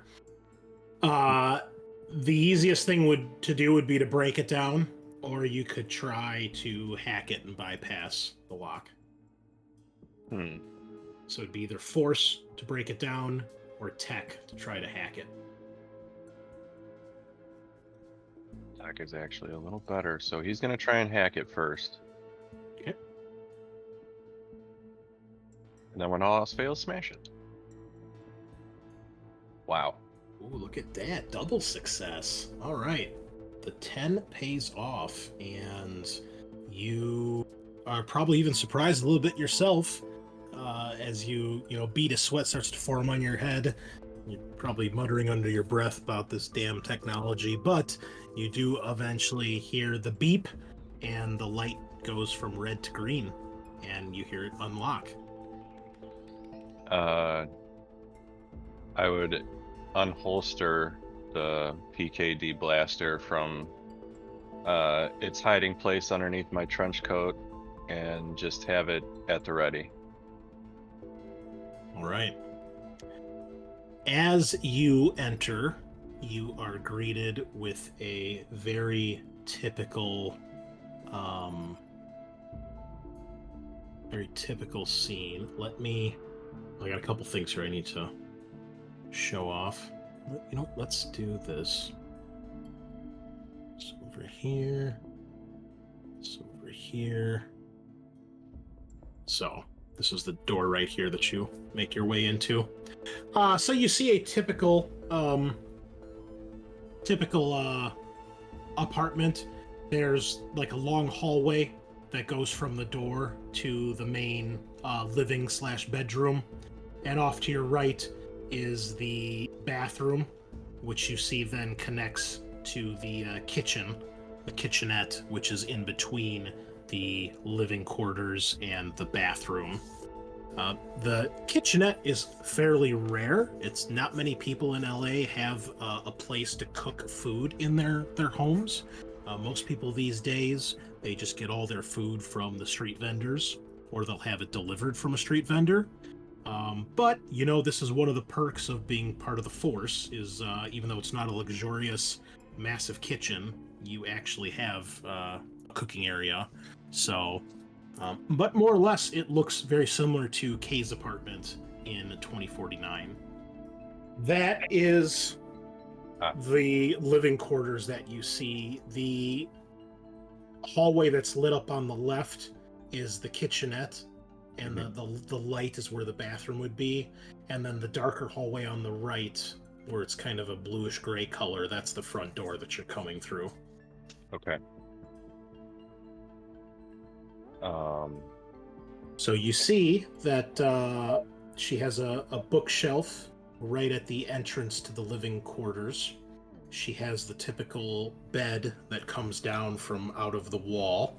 Looks like it is not made, a bit messy. You can see there's a small, tiny nightstand with a photo next to the bed. There is a small two-person sofa across the room from the bed, where you see there's a table in the corner between the sofa and the kitchen with some sort of jar on it, a little light above it. There's a mirror on the wall. Oh, it's not a mirror, I'm sorry. It's like a little cubby hole with a book and something else in it next to the couch. There's another table, a little end table on the other side of the couch with a little stool with an open book. There's a coffee type table in the middle of the room. Looks like it has some items scrawled across it. And then up against the far wall over by the window that would look outside, there's another table with looks like some dishes and utensils and things like that. Okay. So no signs of like a struggle or anything. This is just kind of a lived-in situation. If you'd like to give me a mm, observation roll, please. I'll be keeping that. Okay. So with your success, so you're over here basically in this middle area, the living room. It doesn't look like there's signs of a struggle, but as you can see in the image, there is all sorts of stuff on the floor. It looks like mostly discarded bottles of various alcoholic beverages. Some of them half empty, some of them completely empty. One or two that are perhaps smashed or broken. But it doesn't look like it was from a struggle. It looks like probably just from being tossed around or knocked off a table. Okay. Can I get a shot of? Would it be possible to see what's in that photograph by the bedside there? Yes. Yes, it would. I just gotta figure out which one this is.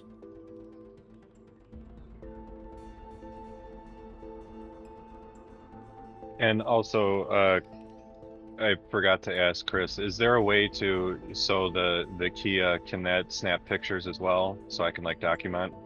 Absolutely. Yeah. Okay, so I would have documented skin job on the door. Mhm. And just like, I'm just sending stuff. I'm not looking for response. I'm just like putting data out there for everybody. Okay. Do you have the photo? Is that on the screen now? Yeah, bedside photo, yeah. Yes, so you see a young girl, probably between the age of like 9 and 12. She's got long, dark hair just past the shoulders, and she does look a little bit like Leia. Okay, so this would be like a doctored photo then, in terms of giving her memories and stuff. You don't know. You don't know what Lilith. You don't know what Leia's memories are. Okay. Even that you've never talked with her or discussed anything like that, so you don't know. You don't know what this is, other than it's a photo of a child. Okay. Definitely would document this, and along with this, write a message of wonder if this is implanted or something else. Is it a physical photo? It is, and that strikes you as rare, out of the ordinary. Physical photos are not something that you see very often. All right.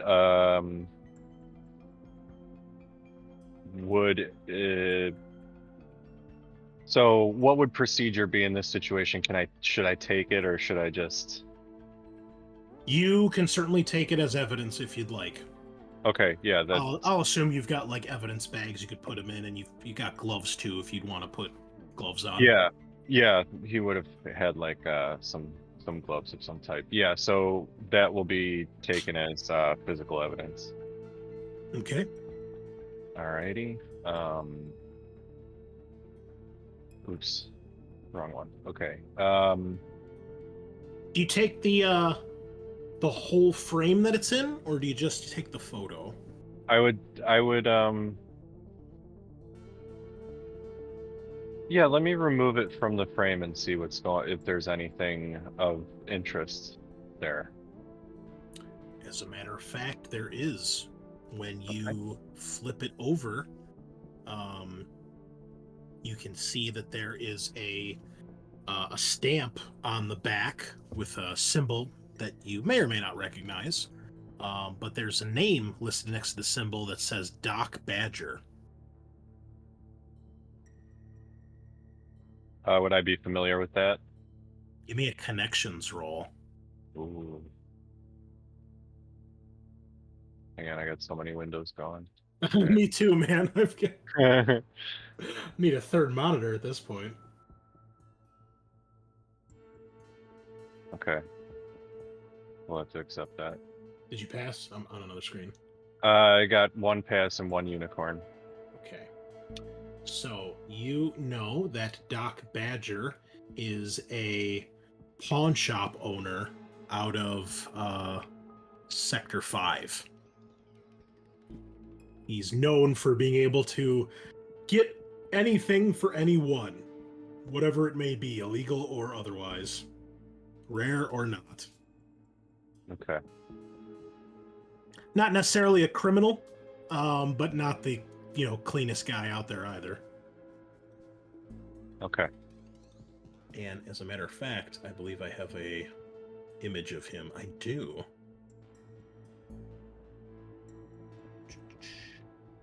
You may recognize this individual from 2049.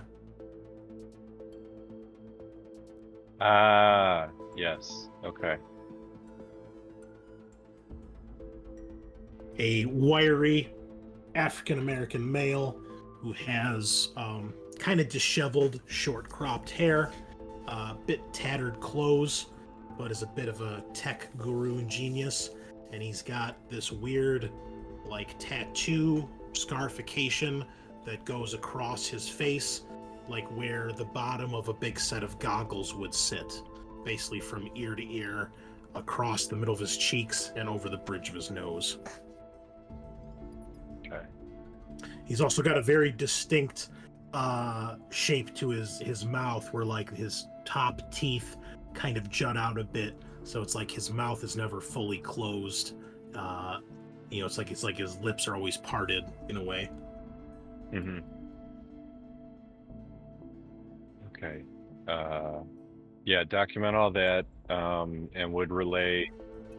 But yeah, Silas would document all that, and including a little text of Doc Badger and who he is, and to follow up probably later with someone with more skill in people than me.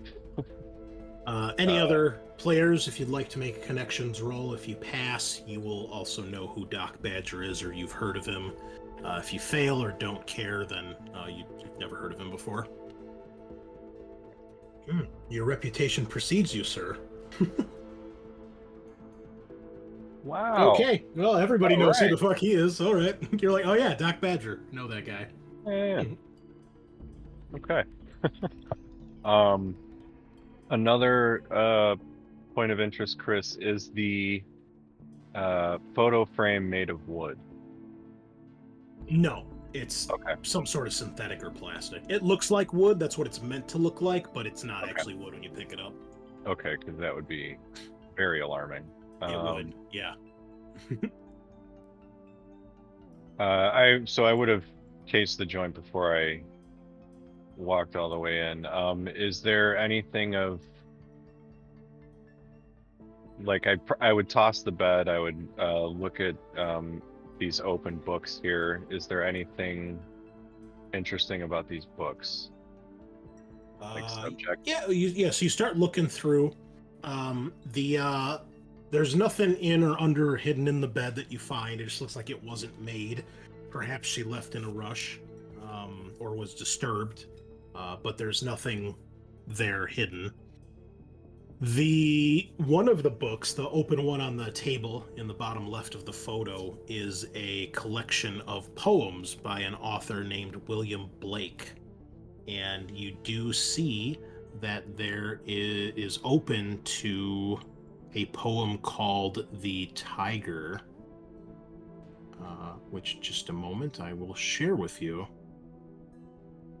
Tiger, tiger, burning bright. Yeah, you've heard. Oh yeah, man. Tiger, tiger, burning bright in the forests of the night. What a mortal hand or eye could frame thy fearful symmetry? In what distant deeps or skies burnt the fire of thine eyes? On what wings dare he aspire? What the hand dare seize the fire? And what shoulder and what art could twist the sinews of thy heart? And when thy heart began to beat, what dread hand and what dread feet? What the hammer, what the chain, in what furnace was thy brain? What the anvil, what dread grasp, dare its deadly terrors clasp? When the stars threw down their spears, and watered heaven with their tears, did he smile his work to see? Did he who made the lamb make thee?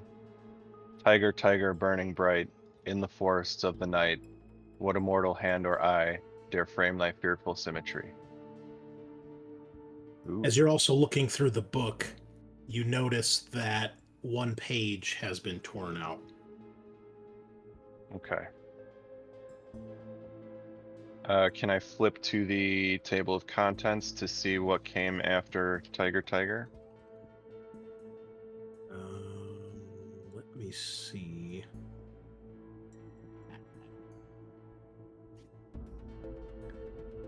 The page that appears to be missing, it's not labeled specifically. It's just under a section that says the complete works of William Blake, perhaps a untitled poem. Okay. All right, I will take a photo of the poem or the book in its original place. I'd try and place it where it was, and then highlight the ripped page. Yeah. And then yeah, what's that white object in the corner under the light there in the crime scene photo? Where? Which side? In the left-hand side corner. Just above the couch? Yes. Okay. So what you see there eventually catches your eye as you see some movement. And as you get closer, you see that there is a jar, a clear jar with a lid on top of it, and flittering around inside are these serene, brightly colored, beautiful looking butterflies.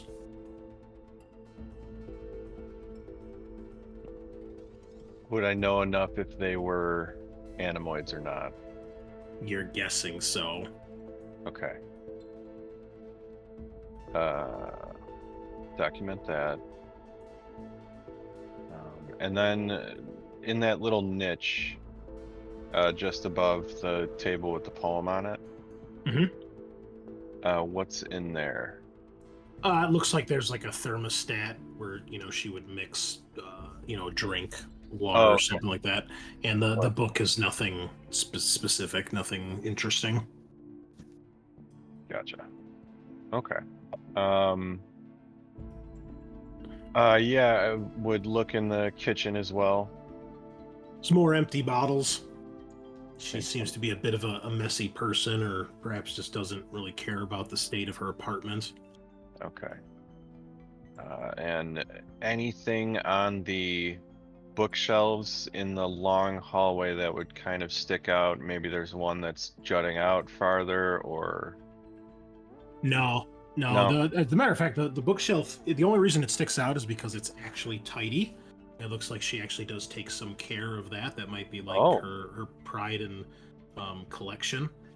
It is fairly organized compared to the rest of the apartment, but it's mostly poetry and some art type things. Nothing, maybe some philosophical texts, but nothing else that sticks out. Nothing that looks like it's been recently disturbed or anything like that. No hidden compartments or levers. Okay. Well, I would definitely take a photo of that, because in juxtaposition with everything else, now it makes me way more curious as to why that particular page was ripped out of that particular book. In fact, I'm going to take that book as evidence as well. Okay. So the book and the photo and frame, or if the frame doesn't matter, then just the photo. And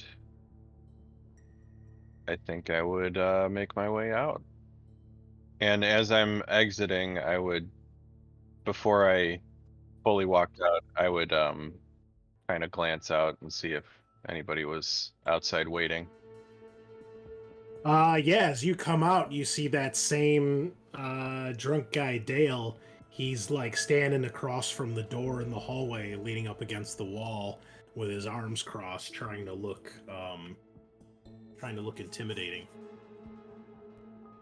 Oh, Silas would look. Hey, Dale. The fuck are you doing snooping around here? I told you to get the hell out. Oh, I'm on my way. Don't worry. But I'm pretty sure she's not going to be back, so I'm going to inform LAPD. They'll inform the apartment building, and hey, you're out a skin job neighbor, so. He narrows his eyes a bit, although whether it's because he's judging you or because he's drunk, you're not sure. Mhm. And he just kind of gives you a and he keeps his arms crossed as if he's like lording over this floor.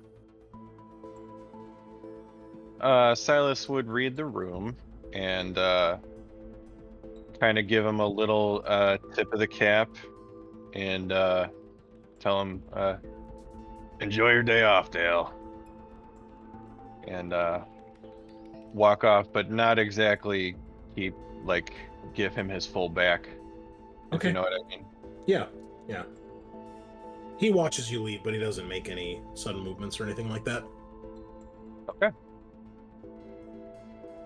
Matt, we'll swing back around to you if there's anything else you want to do while you're at LAPD. Otherwise, we can put an end to this shift. Well, if I'm around, I don't think I'll be very good at it, but I might as well pop into the morgue and see if there's anything obvious from Sandor. Okay. That'll probably take part in the next shift, especially with having to go through like all the Esper footage. That's a pretty time-consuming process. So you can do that on the next shift if you want. But if there's anything else you want to do at the Esper wall or in the main frame, you can. Okay. I guess in the main frame. I guess we know of Doc Badger. Can I look him up in the main frame? Yeah. You can do a tech with advantage here. Alrighty. Okay, got one. All right. So, yeah, you are able to confirm more about him and the location of his shop. How many successes? You only had one success? Okay. Yeah, basically the same stuff that they confirm, but you're able to get the actual location of his shop. Cool.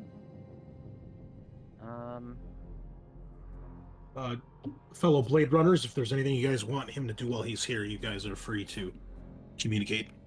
Yeah. Hector, can you look up a book of the complete works of William Blake? And I would just show him the ripped section and see if there may be some info on that. Sure. Okay. I can cross-reference that. Go for it. More tech. Mm-hmm.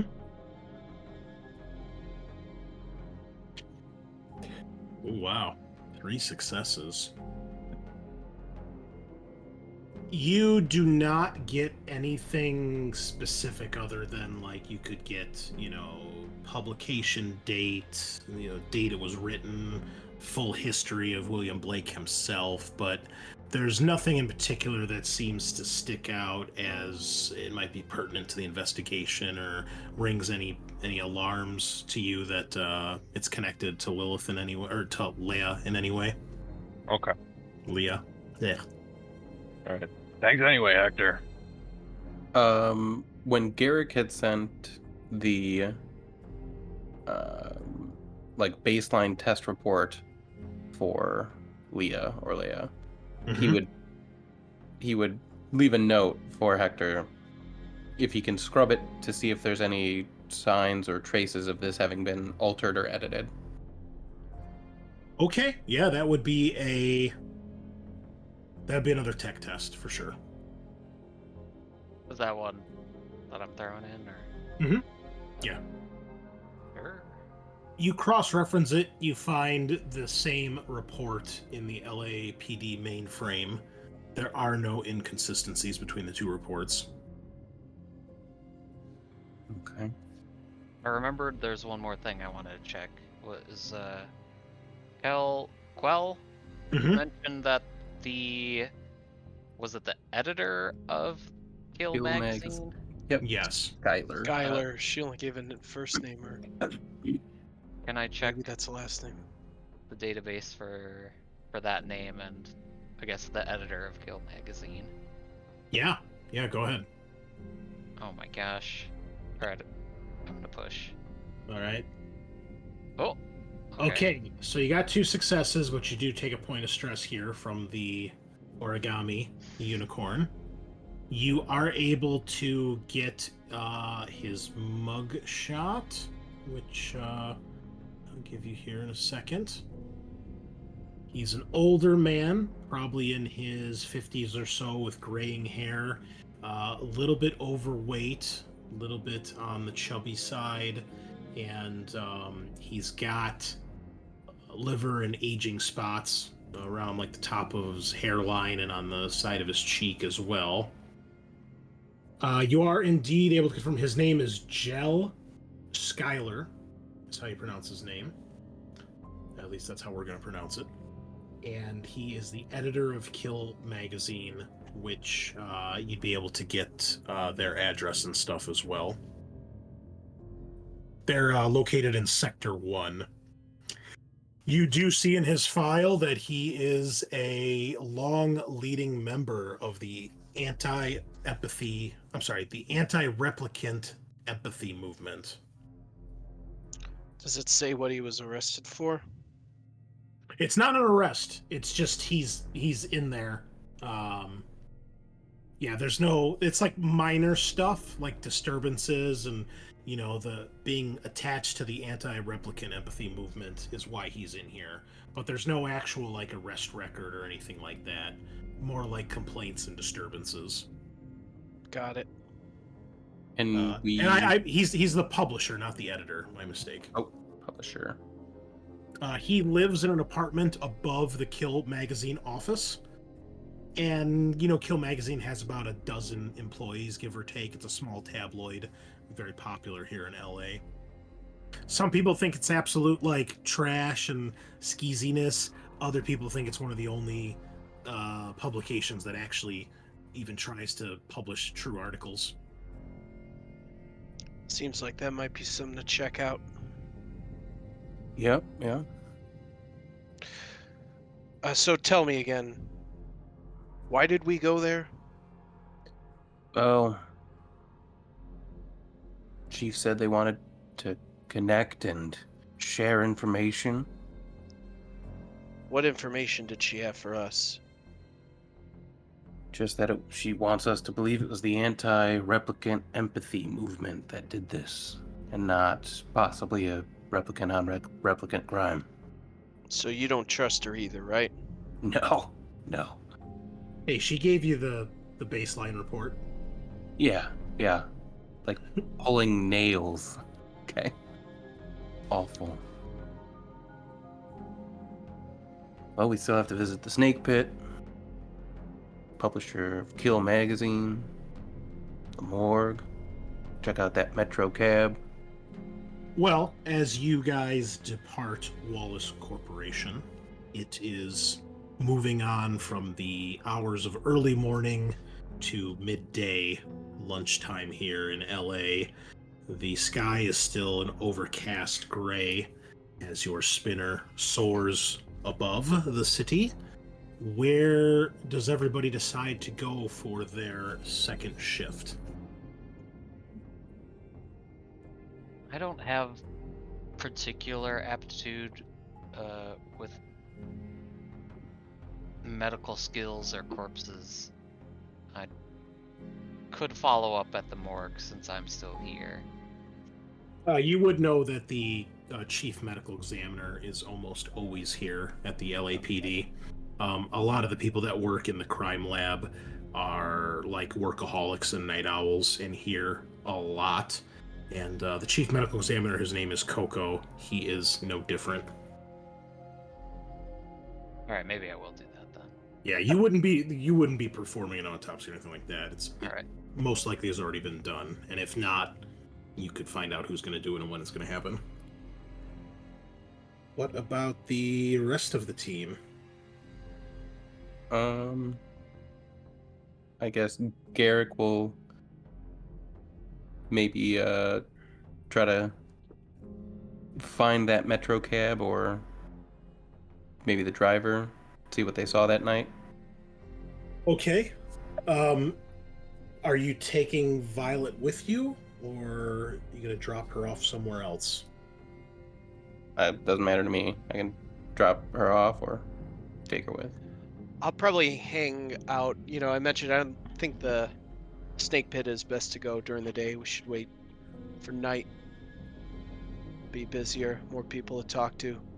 Maybe some of the owners. Okay. Keep in mind, the snake pit is still an active crime scene. Yeah, but we're detectives. We can still go.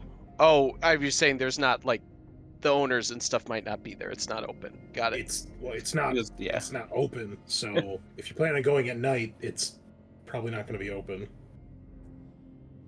Oh, so then, because we've got our current shift is like afternoon or midday, Yeah. and then we've got so it goes morning, midday, evening. afternoon, evening. And then night.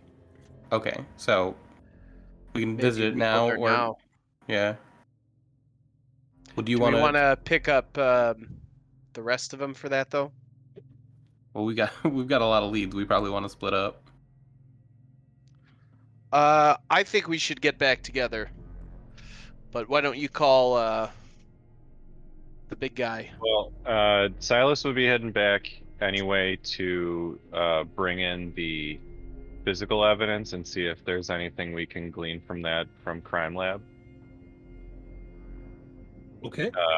And then reconvene, see where everyone wants to go. I think a good lead would be the snake pit and also Doc Badger. Chris, would there be a way for Crime Lab to scan the photo and I can get it back so I can show Doc Badger? Oh yeah. Okay. Yeah. So quick scan and then turn around and have it again. Okay. So Silas, you're gonna go to find Doc Badger then? Yes. I guess is that one. Would we want to do 2 and 2? And Yeah, I would. Badger and Pit. I'd prefer if Hector came along for that encounter. It's up to him. Are you going, or are you going to the morgue? Yeah, I mean, up to you. No, I'd like to jump in on that. I don't know. Is it possible to phone in on the Kia to the morgue and say, hey, anything interesting? No, because the Kias are meant for you guys to communicate with each other or access the mainframe. You wouldn't be able to like call them up. You'd have to go there and speak with them directly, especially if they've got the body out or anything like that, any forensics.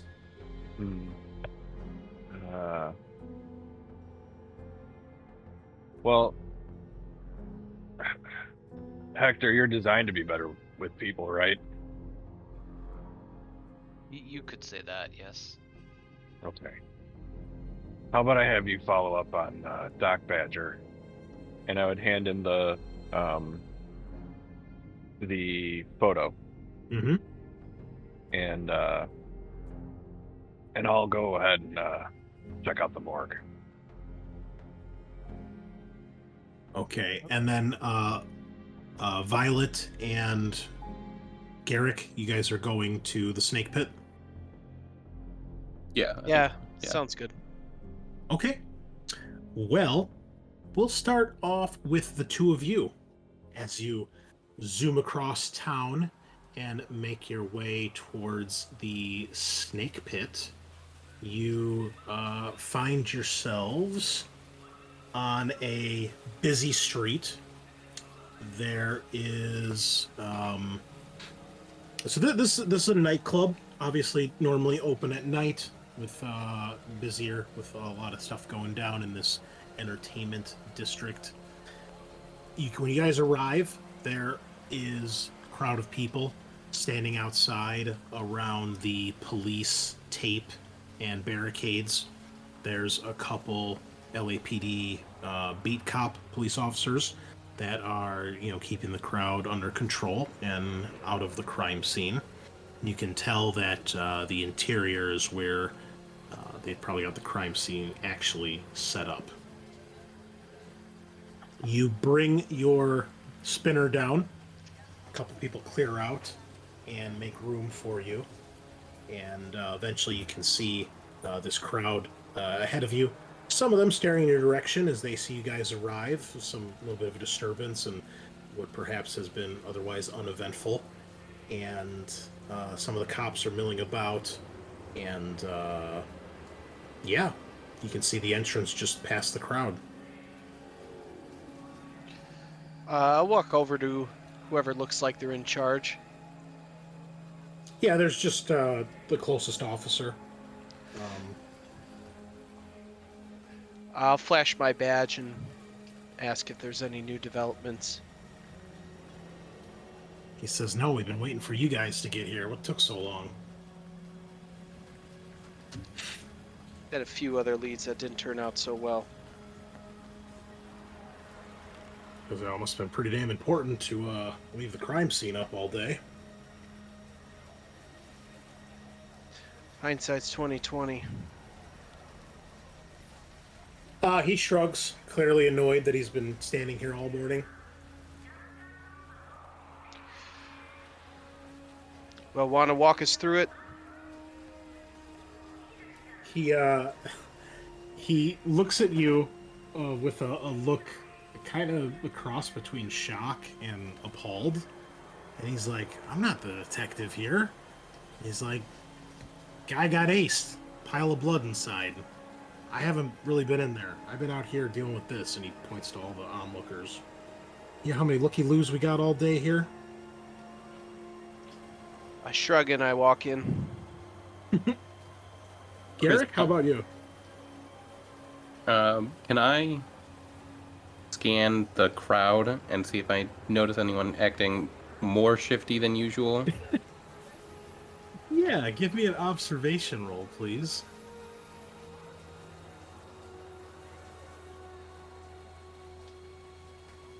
Okay. Yeah, you're looking around, and there is one person that sticks out a bit, mostly because he's about a head taller than everybody else.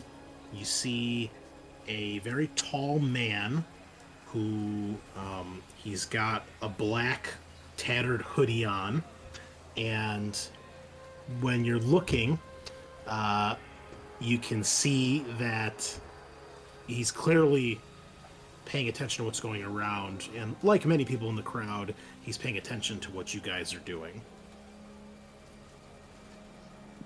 Okay. I would like to sort of blend into the crowd and make my way over to him. Right, why don't you give me a stealth? Oh! 3 successes, crushing it. Okay. Real good roll. Yeah, you feel like you're doing a good job. You get in between some folks. What are you trying to do exactly? Want to go talk to him, but I don't want him to see me initially so he can bolt if things go bad. Okay. Yeah, you're able to, you can kind of keep an eye on him from where you're kind of lurking through the crowd. You can see that he's doing, like sitting up on his tippy toes, kind of looking around, clearly either trying to find you or see what Violet might be up to. And you're able to get within a couple feet. He doesn't seem to have noticed you. Looks like he's about to like turn around to maybe walk and get another view, and almost walks into you. Yeah. I just put my hand on his shoulder.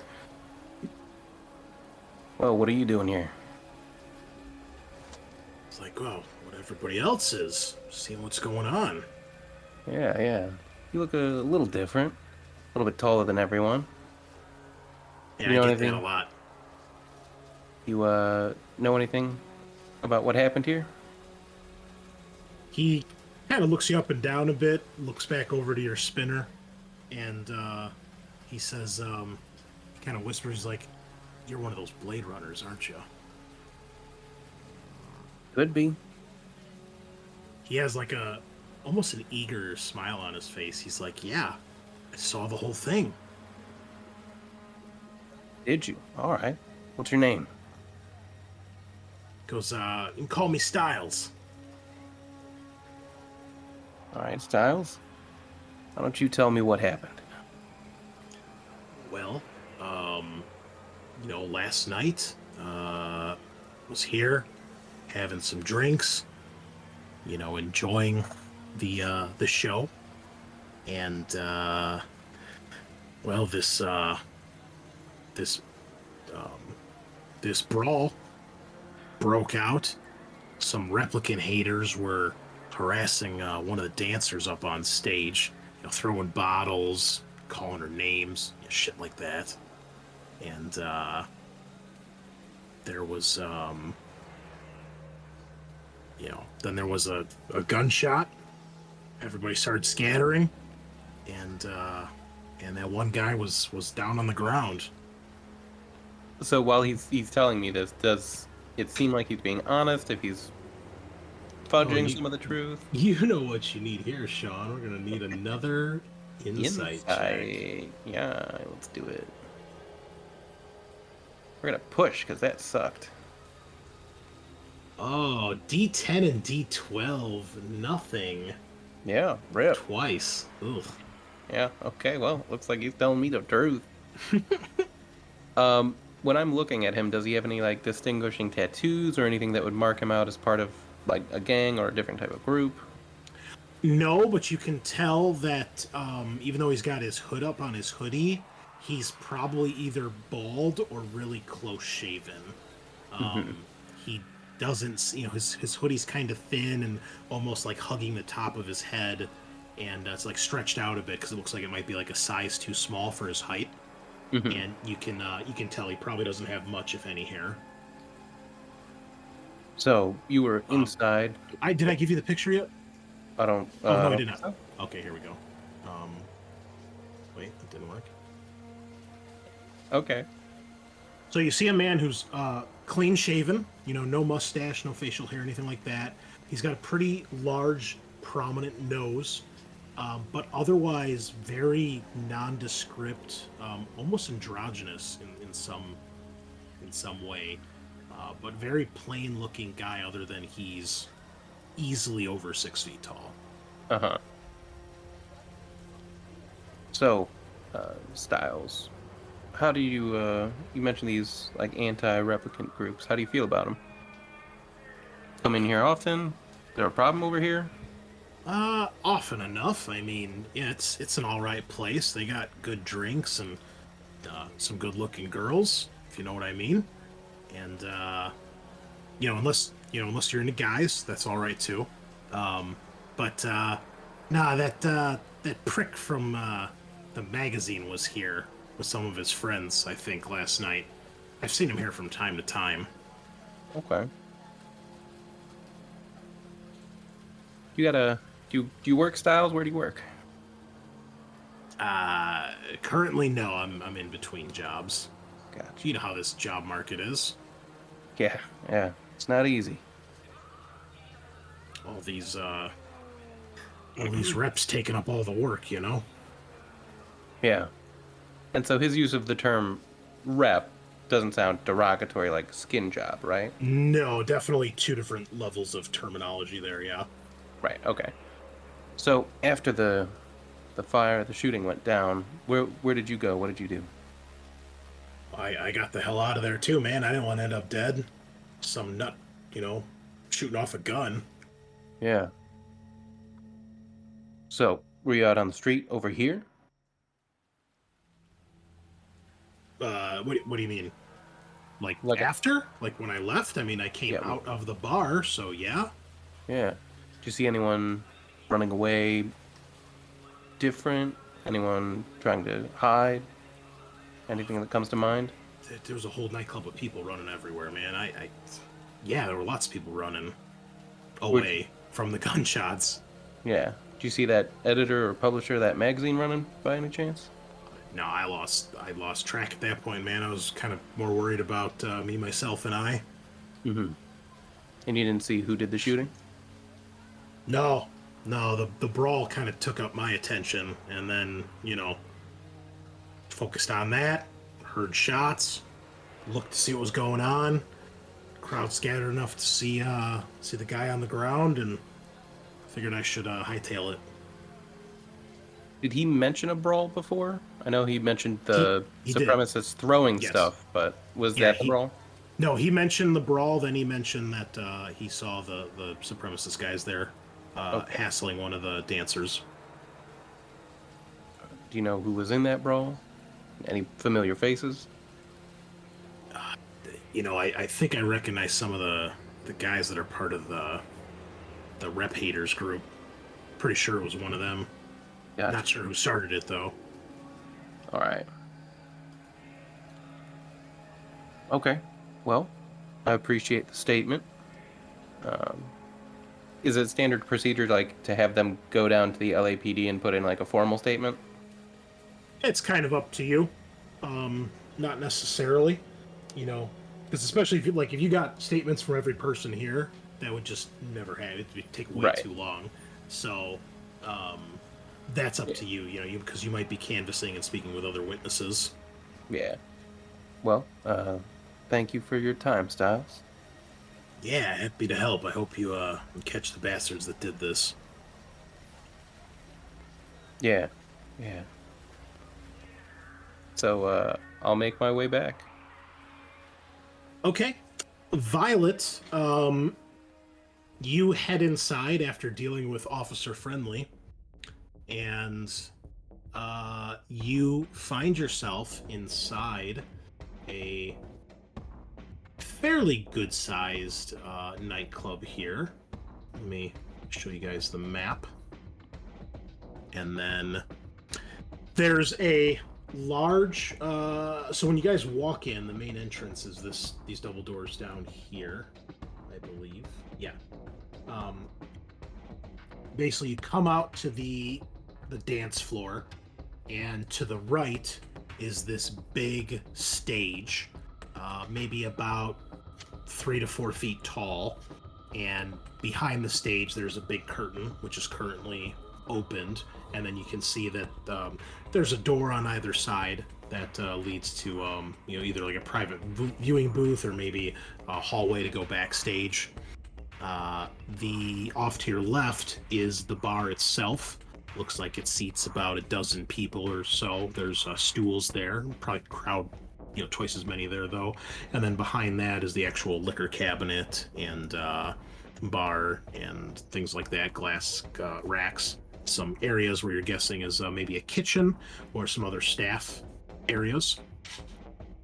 The nightclub itself has a very stylized, almost like it's going for kind of like a Roman or Greek aesthetic, kind of like the like Caesar's Palace in Vegas. You have the kind of off-white, quote-unquote, stonework. There's pillars that frame each doorway in here, and then even the bar itself has fairly elaborate carvings that go across the front and like the trim. And then there's candelabras.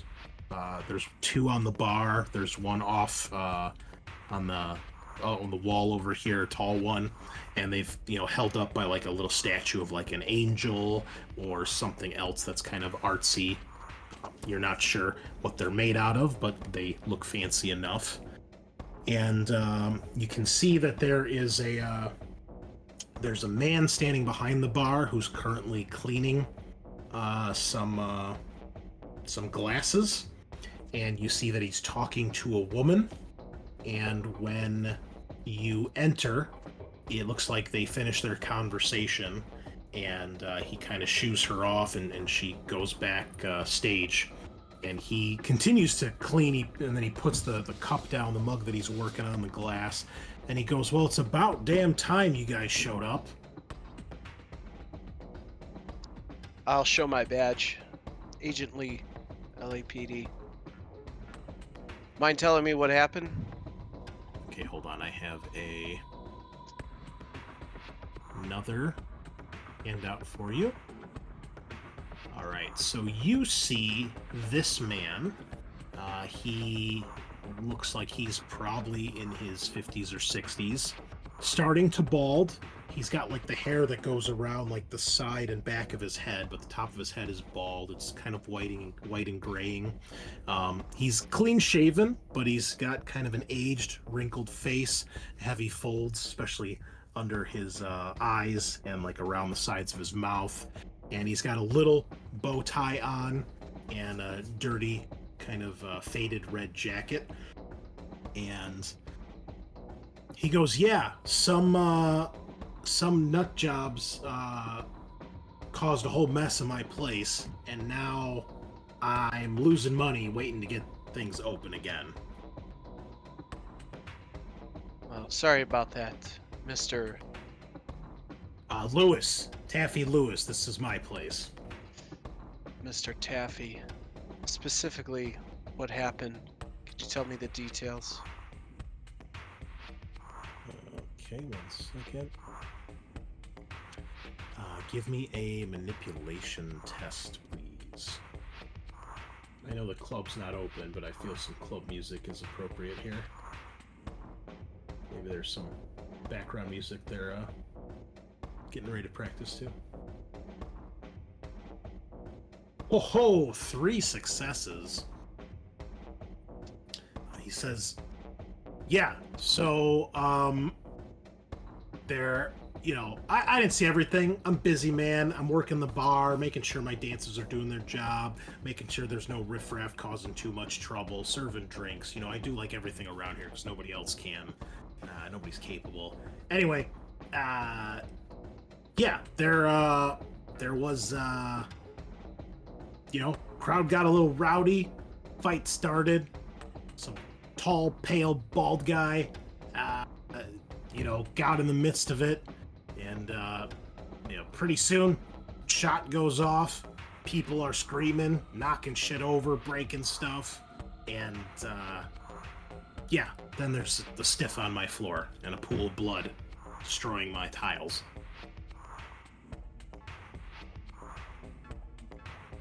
So this And, man, then I called you guys. this man you described, does he come here often? Yeah, I've seen him around. I think they call him Styles. Yeah. Max? Styles? No, just Styles. What does Mr. Styles do? Do you have any clue? He comes and spends money. That's all I care about. You don't know his job or where he might live or any other identifying marks you could give me? Yeah, look for a tall, bald, albino guy. Albino. Well, now we go. That's very specific, isn't it? I heard a report that one of your dancers was being harassed. Any truth to that? Yeah, it happens all the time. The crowd gets a little rowdy, a little out of hand. To this degree before?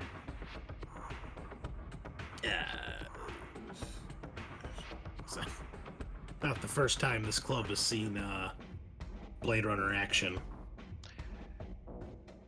Tell me, this dancer have a name? He kind of shrugs, clearly realizing that you're not going to give up with the questioning, and he goes, yeah, her name's Iris. She's the one I was talking to when you came in. Miss Iris have any reason why a humans only group would target her? Well, yeah, she's an N9, duh. All my dancers are. Do you get this group of insurgents come in often? Insurgents? You make it sound like they're planting bombs around the place. I mean, I don't like them as much as the next guy, but their money's, their chinion's just as good here. Yeah, they've been in from time to time. They're usually a little rucky, but nothing like this.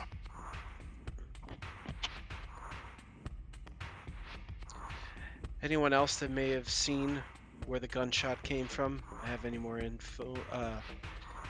information? Not to my knowledge. I mean, it was pretty crowded in here, and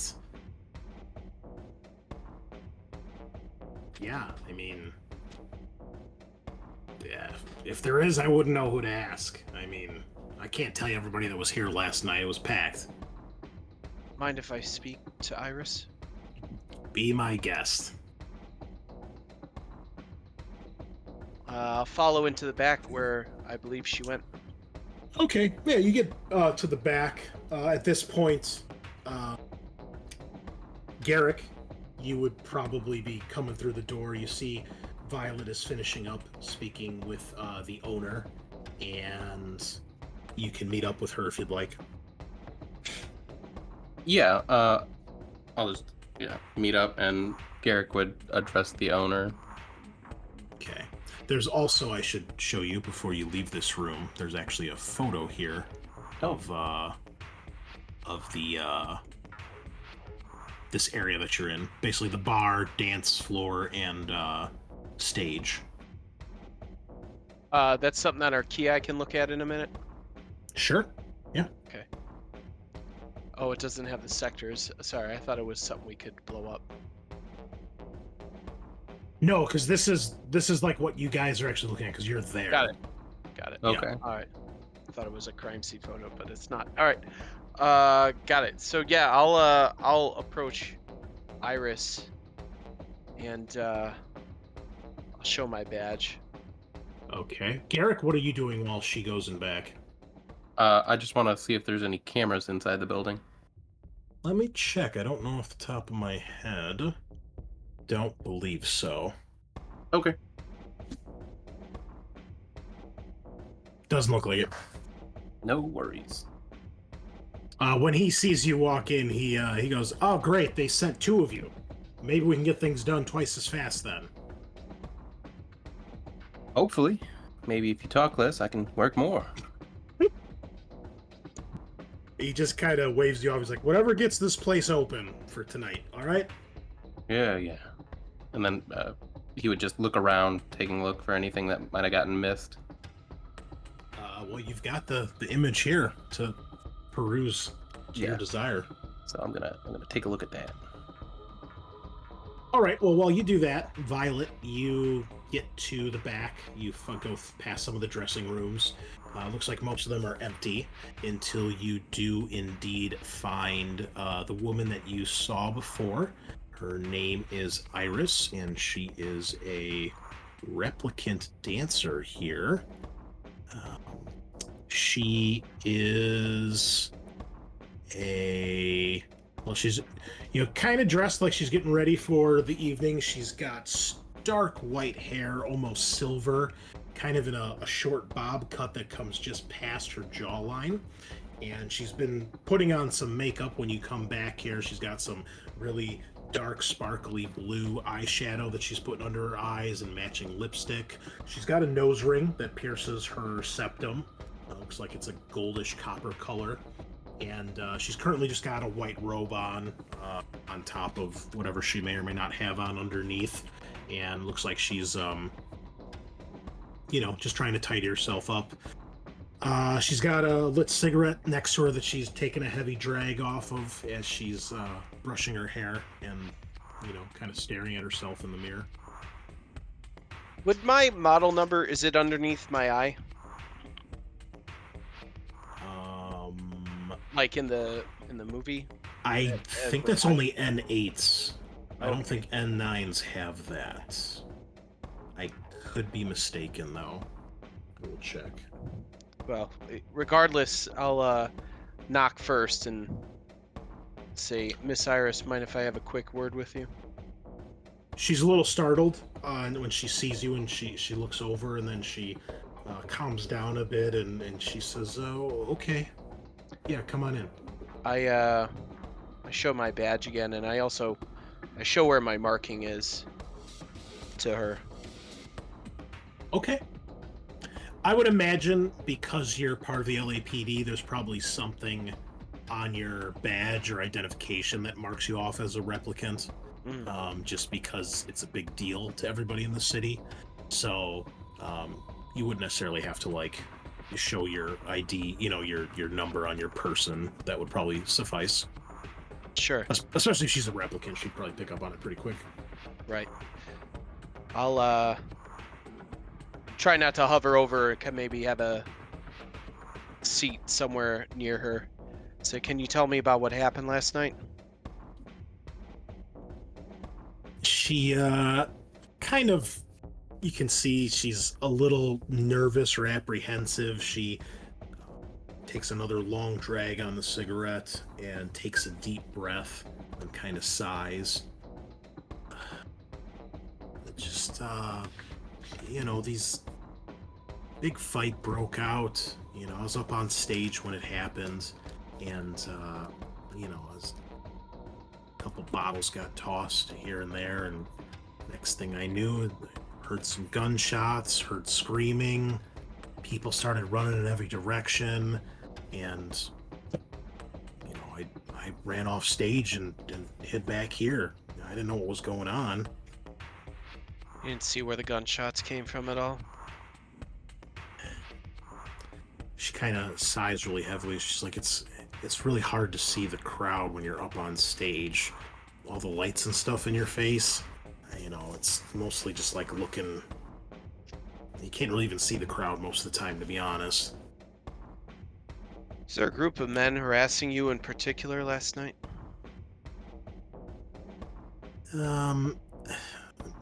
When aren't I getting harassed? Sure, but potentially a group of humans only folks.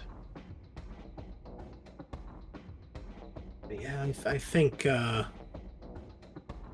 guy from Kill Magazine was here with some of his buddies, and they're here from time to time. I don't know why they come here when they hate us, but they seem to get a kick out of it. So, Any other names in the group that you would know of? no, that Skylar guy's the only one I know by name. Just since he's in charge of the thing. But I recognize some of the others when I see them. But he's usually got a different group of them all the time. I see. What about Max Styles?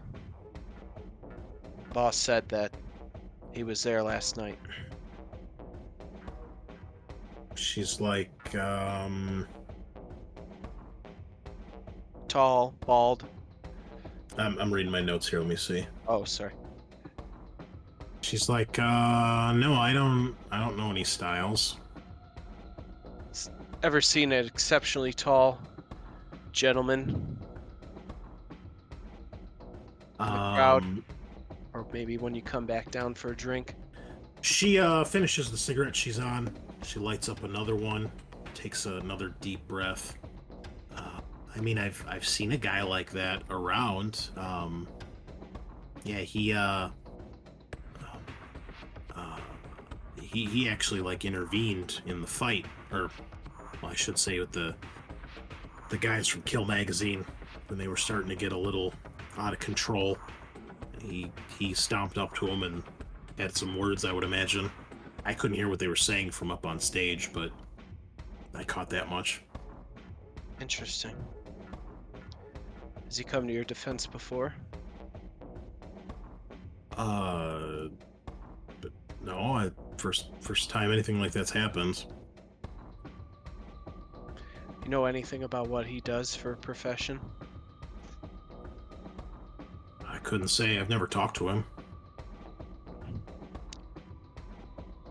Anything stolen here last night? People Probably. loot and riot after the gunshots? No, nothing like that. Well, I mean, I wasn't out here. I took off once the gunshots went off, but I could tell people were running and screaming to get out of here, I would imagine. I'm sure people lifted some things, but it's not like they were breaking down windows to steal the clock or anything. I see. Well, Miss Iris, unless there's anything else helpful to me you think you could tell me, I'm just gonna have a look around. Give me a manipulation roll. 3. Oh, Ew. 0. 0 this time. 0 on 2d12s. Ew. Uh, You're supposed to be good at this. I was for 2 rolls. Well, I'm gonna push it. Oh, nicely done. There we go. Back to 2. Wait, why did it do 3 and then 2? What I the don't hell? know. That's yeah. Did you push it twice? No.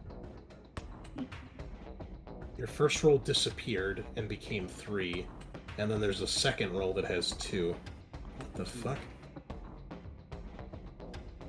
I think it did something similar to me too, where it like changed the numbers on my first roll for some reason.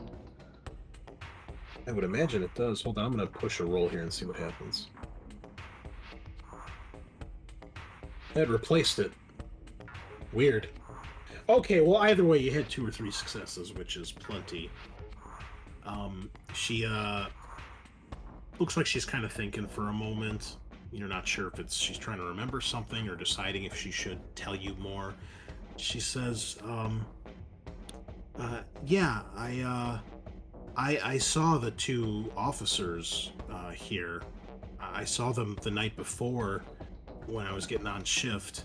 They were both sitting at the bar, and it looked like they were kind of watching the crowd. And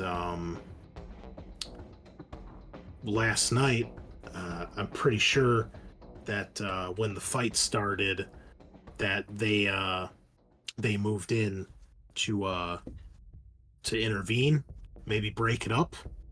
I mean, I guess cops would do that if that all of a sudden happens. And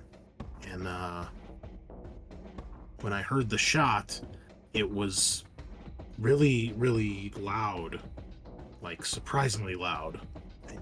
I've heard gunshots before in other parts of town. This was really distinct sounding. Loud weapon. If you want to give me an insight or a tech test, Violet, We'll go for insight. I guess you can also do firearms if you have that, if that's any better. It is, Okay, you do firearms instead. but I got 1 success. Oh, that's fine. Okay. It sounds to you like she might be describing a PDK blaster. They are designed to have a very distinct noise in case a Blade Runner has to open fire in a public area, so people know what's going on and to get out of the way. I take a mental note of that. Well, Miss Cyrus, I appreciate your help. If you think of anything else, and I'll I don't know how I give contact info or You'd know, have a, I you'd have have a card. virtual, regular old cards. Say, Yeah. give us a shout and try and get to the bottom of it. Okay, sure thing. You see, she tucks the card in like one of her little drawers. Garrick, if you want to finish us up here as you're exploring the crime scene. Okay. I wanted to look at the League of Blood splatter. It definitely looks like blood to you. Yeah. If you ask Taffy, he tells you, yeah, that's where the guy keeled over and died. Picked up on that. Is there anything like, is there casing, bullet casing, or anything unusual? Not by the blood. The only thing you see by the blood, you can see that there's a couple things that have been knocked over. Taffy would tell you that, as far as he knows, everything has pretty much remained untouched since the cops have been here. He hasn't moved anything, and they told him not to really touch anything, so he didn't like do anything out there on the dance floor. Okay. And then the shattered mirror. Yeah, so you go over there. There's this big mirror on the opposite side of the entrance, on the wall between the two openings that kind of go backstage, and you can see it's like shattered right at a specific point, as if there was a point of impact, and then the mirror kind of shattered or splintered out from that point. And you don't see anything in the mirror. There's actually like a hole, and when you look behind it, you see that there is a bullet lodged in the wall behind the mirror. Oh, okay. Yeah, so just put on some gloves, get some tweezers, an evidence bag, and get that Yep. sucker out. Sure. Yeah, you get that. No problem. You can't tell what it is. It's obviously too deformed, but you're pretty sure the crime lab could figure it out. So, would like the crime lab be the people who would try to figure out like the trajectory, so where the shot came from? Yes. Okay, so I'll take photos of the stuff I'm looking at, but Okay. in the corner of the image, there's like next to the candelabra, it looks like there's something hiding behind the stage. Do we know what that is? I think that's supposed to be like an officer looking around the scene. Oh, okay. The crime technician. It's you, Sean. Yo, it's me. I was the criminal the whole time. Yeah, there's nothing Gotcha. particular back there. Yeah, I think that's pretty much it. I guess if we see this, I'm assuming this is just a flourish of the photo, but in the by the bar towel, there's a strange visual anomaly, like a piece of tape over the picture or something like that. Yeah, I don't know what that's supposed to be, because Okay. this is not a picture you guys have. This is me showing you the scene to give you guys a visual representation of what your characters would see when they're standing there. Okay, cool. I just wanted to double check that. It's like, oh no, we've been hacked. Like, no, this would be an actual handout. Like, if we were playing around the table, I would give you guys this photo and be like, okay, look at this for evidence and tell me what you want to do. Rather than just, oh, I make an observation roll. And you can still do that, obviously, but the idea is for people to get into the mindset, like you're actually there and looking at stuff. If it's an actual photo, I'd tell you, like the photo that you found in her apartment, that's an actual photo that you guys can pick up and carry.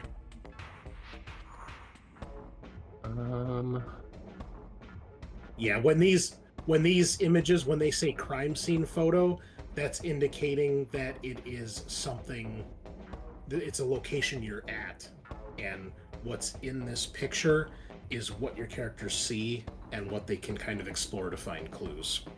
Gotcha. Okay. So I would meet back up with Violet. Okay.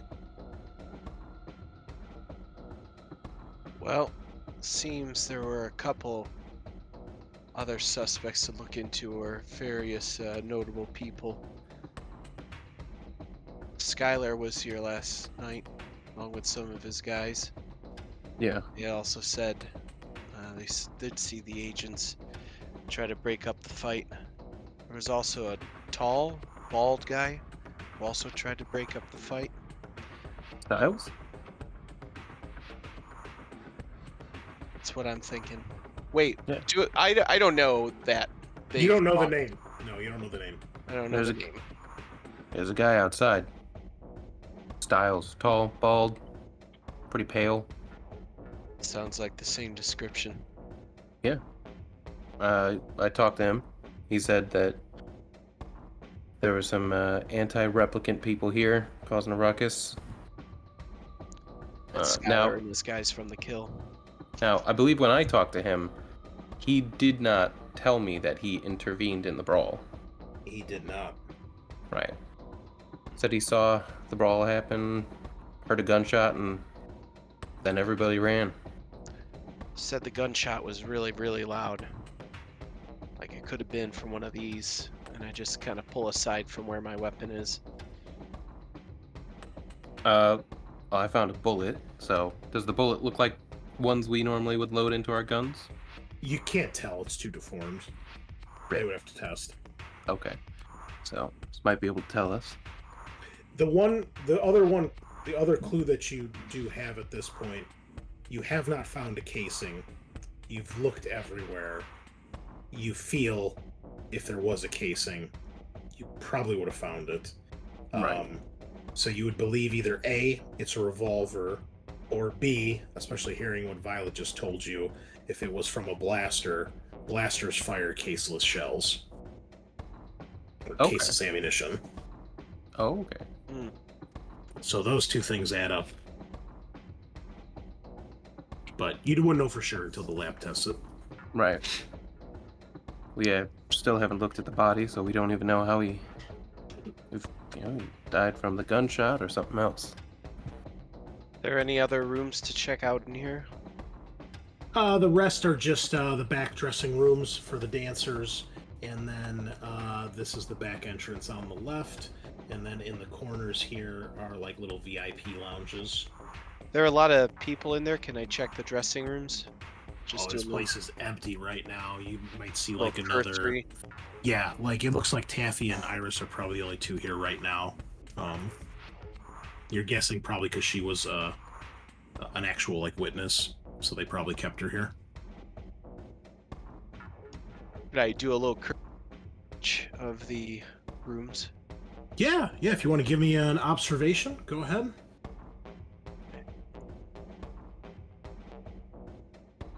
Okay. 1 success. Yeah, you take another glance around everywhere, check all the doors, things like that, behind any curtains. There's nobody else here. Oh, I'm sorry, that was my check to see if I find any bullet casings or any... Oh, no, you do not. Yeah, you go through like this pretty thoroughly and painstakingly. You do not find any bullet casing. Okay. You hear Taffy like, do you lose your favorite contact? Come on, let's get a move on here. When are we getting this place up and running again? I'm losing money by the minute here. I ask, where else did you check? So I can just go through and check any other place we haven't looked around in before we tell this guy. I just Start checked getting- the active dance floor, really. We should give it a little bit more of a thorough look, I suppose. Sure. This is this the dressing room then? Those are bathrooms. The dressing rooms are at Bathroom. the top of the map. Take a look in the bathroom. Yeah, same thing. You guys spend a great deal of time trying to be very methodical. You do not find a shell casing anywhere. Any other blood stains or any other strange bits? No, it looks like the dance floor, that's the only place you see blood. And the, there's obviously signs of a struggle with everything knocked over and things like that. People leaving in a hurry. There's probably some glasses on some of the other tables in other rooms, but it looks like they're more just left here. Whereas you can tell in here, there's like smashed bottles up on the stage and, clearly like stains on the wall from whatever liquid was inside them when they got the bottles thrown. So it seems like it's mostly contained to the dance floor stage area. Got it. No, I'm not finding anything else. Yeah. Chris, Mm-hmm. on the crime scene, there's like two other things sort of like in front of the blood pool puddle. Are those just random debris or? One of them is a bottle, and the other one is, I don't know what it is. It's some garbage. Okay. Just take a look at the bottle. Anything pop out? No, just Okay. cheap ass alcohol. Yeah. All right. Yeah. I think we're done here. All right, you guys head back outside and just hop in the spinner. I want to go out like the back exit to like an alleyway and see if anything unusual is back there. Like, take a look at the street out front. Just kind of mentally match it up to the picture and take a look. The only other thing is you can see that Styles is still there. You finally spot him, Violet. You can definitely tell because he's so tall, and you can see that he's definitely taken an interest in what's going on, and he's still out in the crowd. Yeah, I got a few questions I might ask him. All right. Go up in and sorry, go with. I don't know where you want to go from here. As you're gonna go question him. I was gonna ask him a question. Okay. As you approach, you see that he kind of ducks down and starts to quickly move away when you start moving towards him. I'll say, LAPD, I just want to ask you a question. He starts increasing his speed and starts heading for an alleyway. I'll shout for Johnson, All right. or try and blip him and start following him. And that is where we will end session 1 as Styles is on the run. I did say I was going to go out towards an alleyway. So, hopefully. You're just gonna I chose- circle the block. Hopefully I chose the Do one right of those alleyway. things where, Hopefully you he'll run come- in a straight line, and I come will. from the other end. Actually, there are chase rules in this game, which Oh. it seems like we'll actually pick that up next week. You Very get to pick cool. like your maneuvers and stuff, and then we roll to see like if there's obstacles that get in your way. So that's probably what we're gonna do next week, folks. So join us. Thank you so much for stopping by. I hope you've enjoyed everything. Excellent job tonight, players. I'm really feeling it. I'm digging this. And I'm getting a little more comfortable navigating in Foundry and not using my books at all, or my PDFs. So far, so good. So thank you, listeners. We will see you next time, same place, nighty night.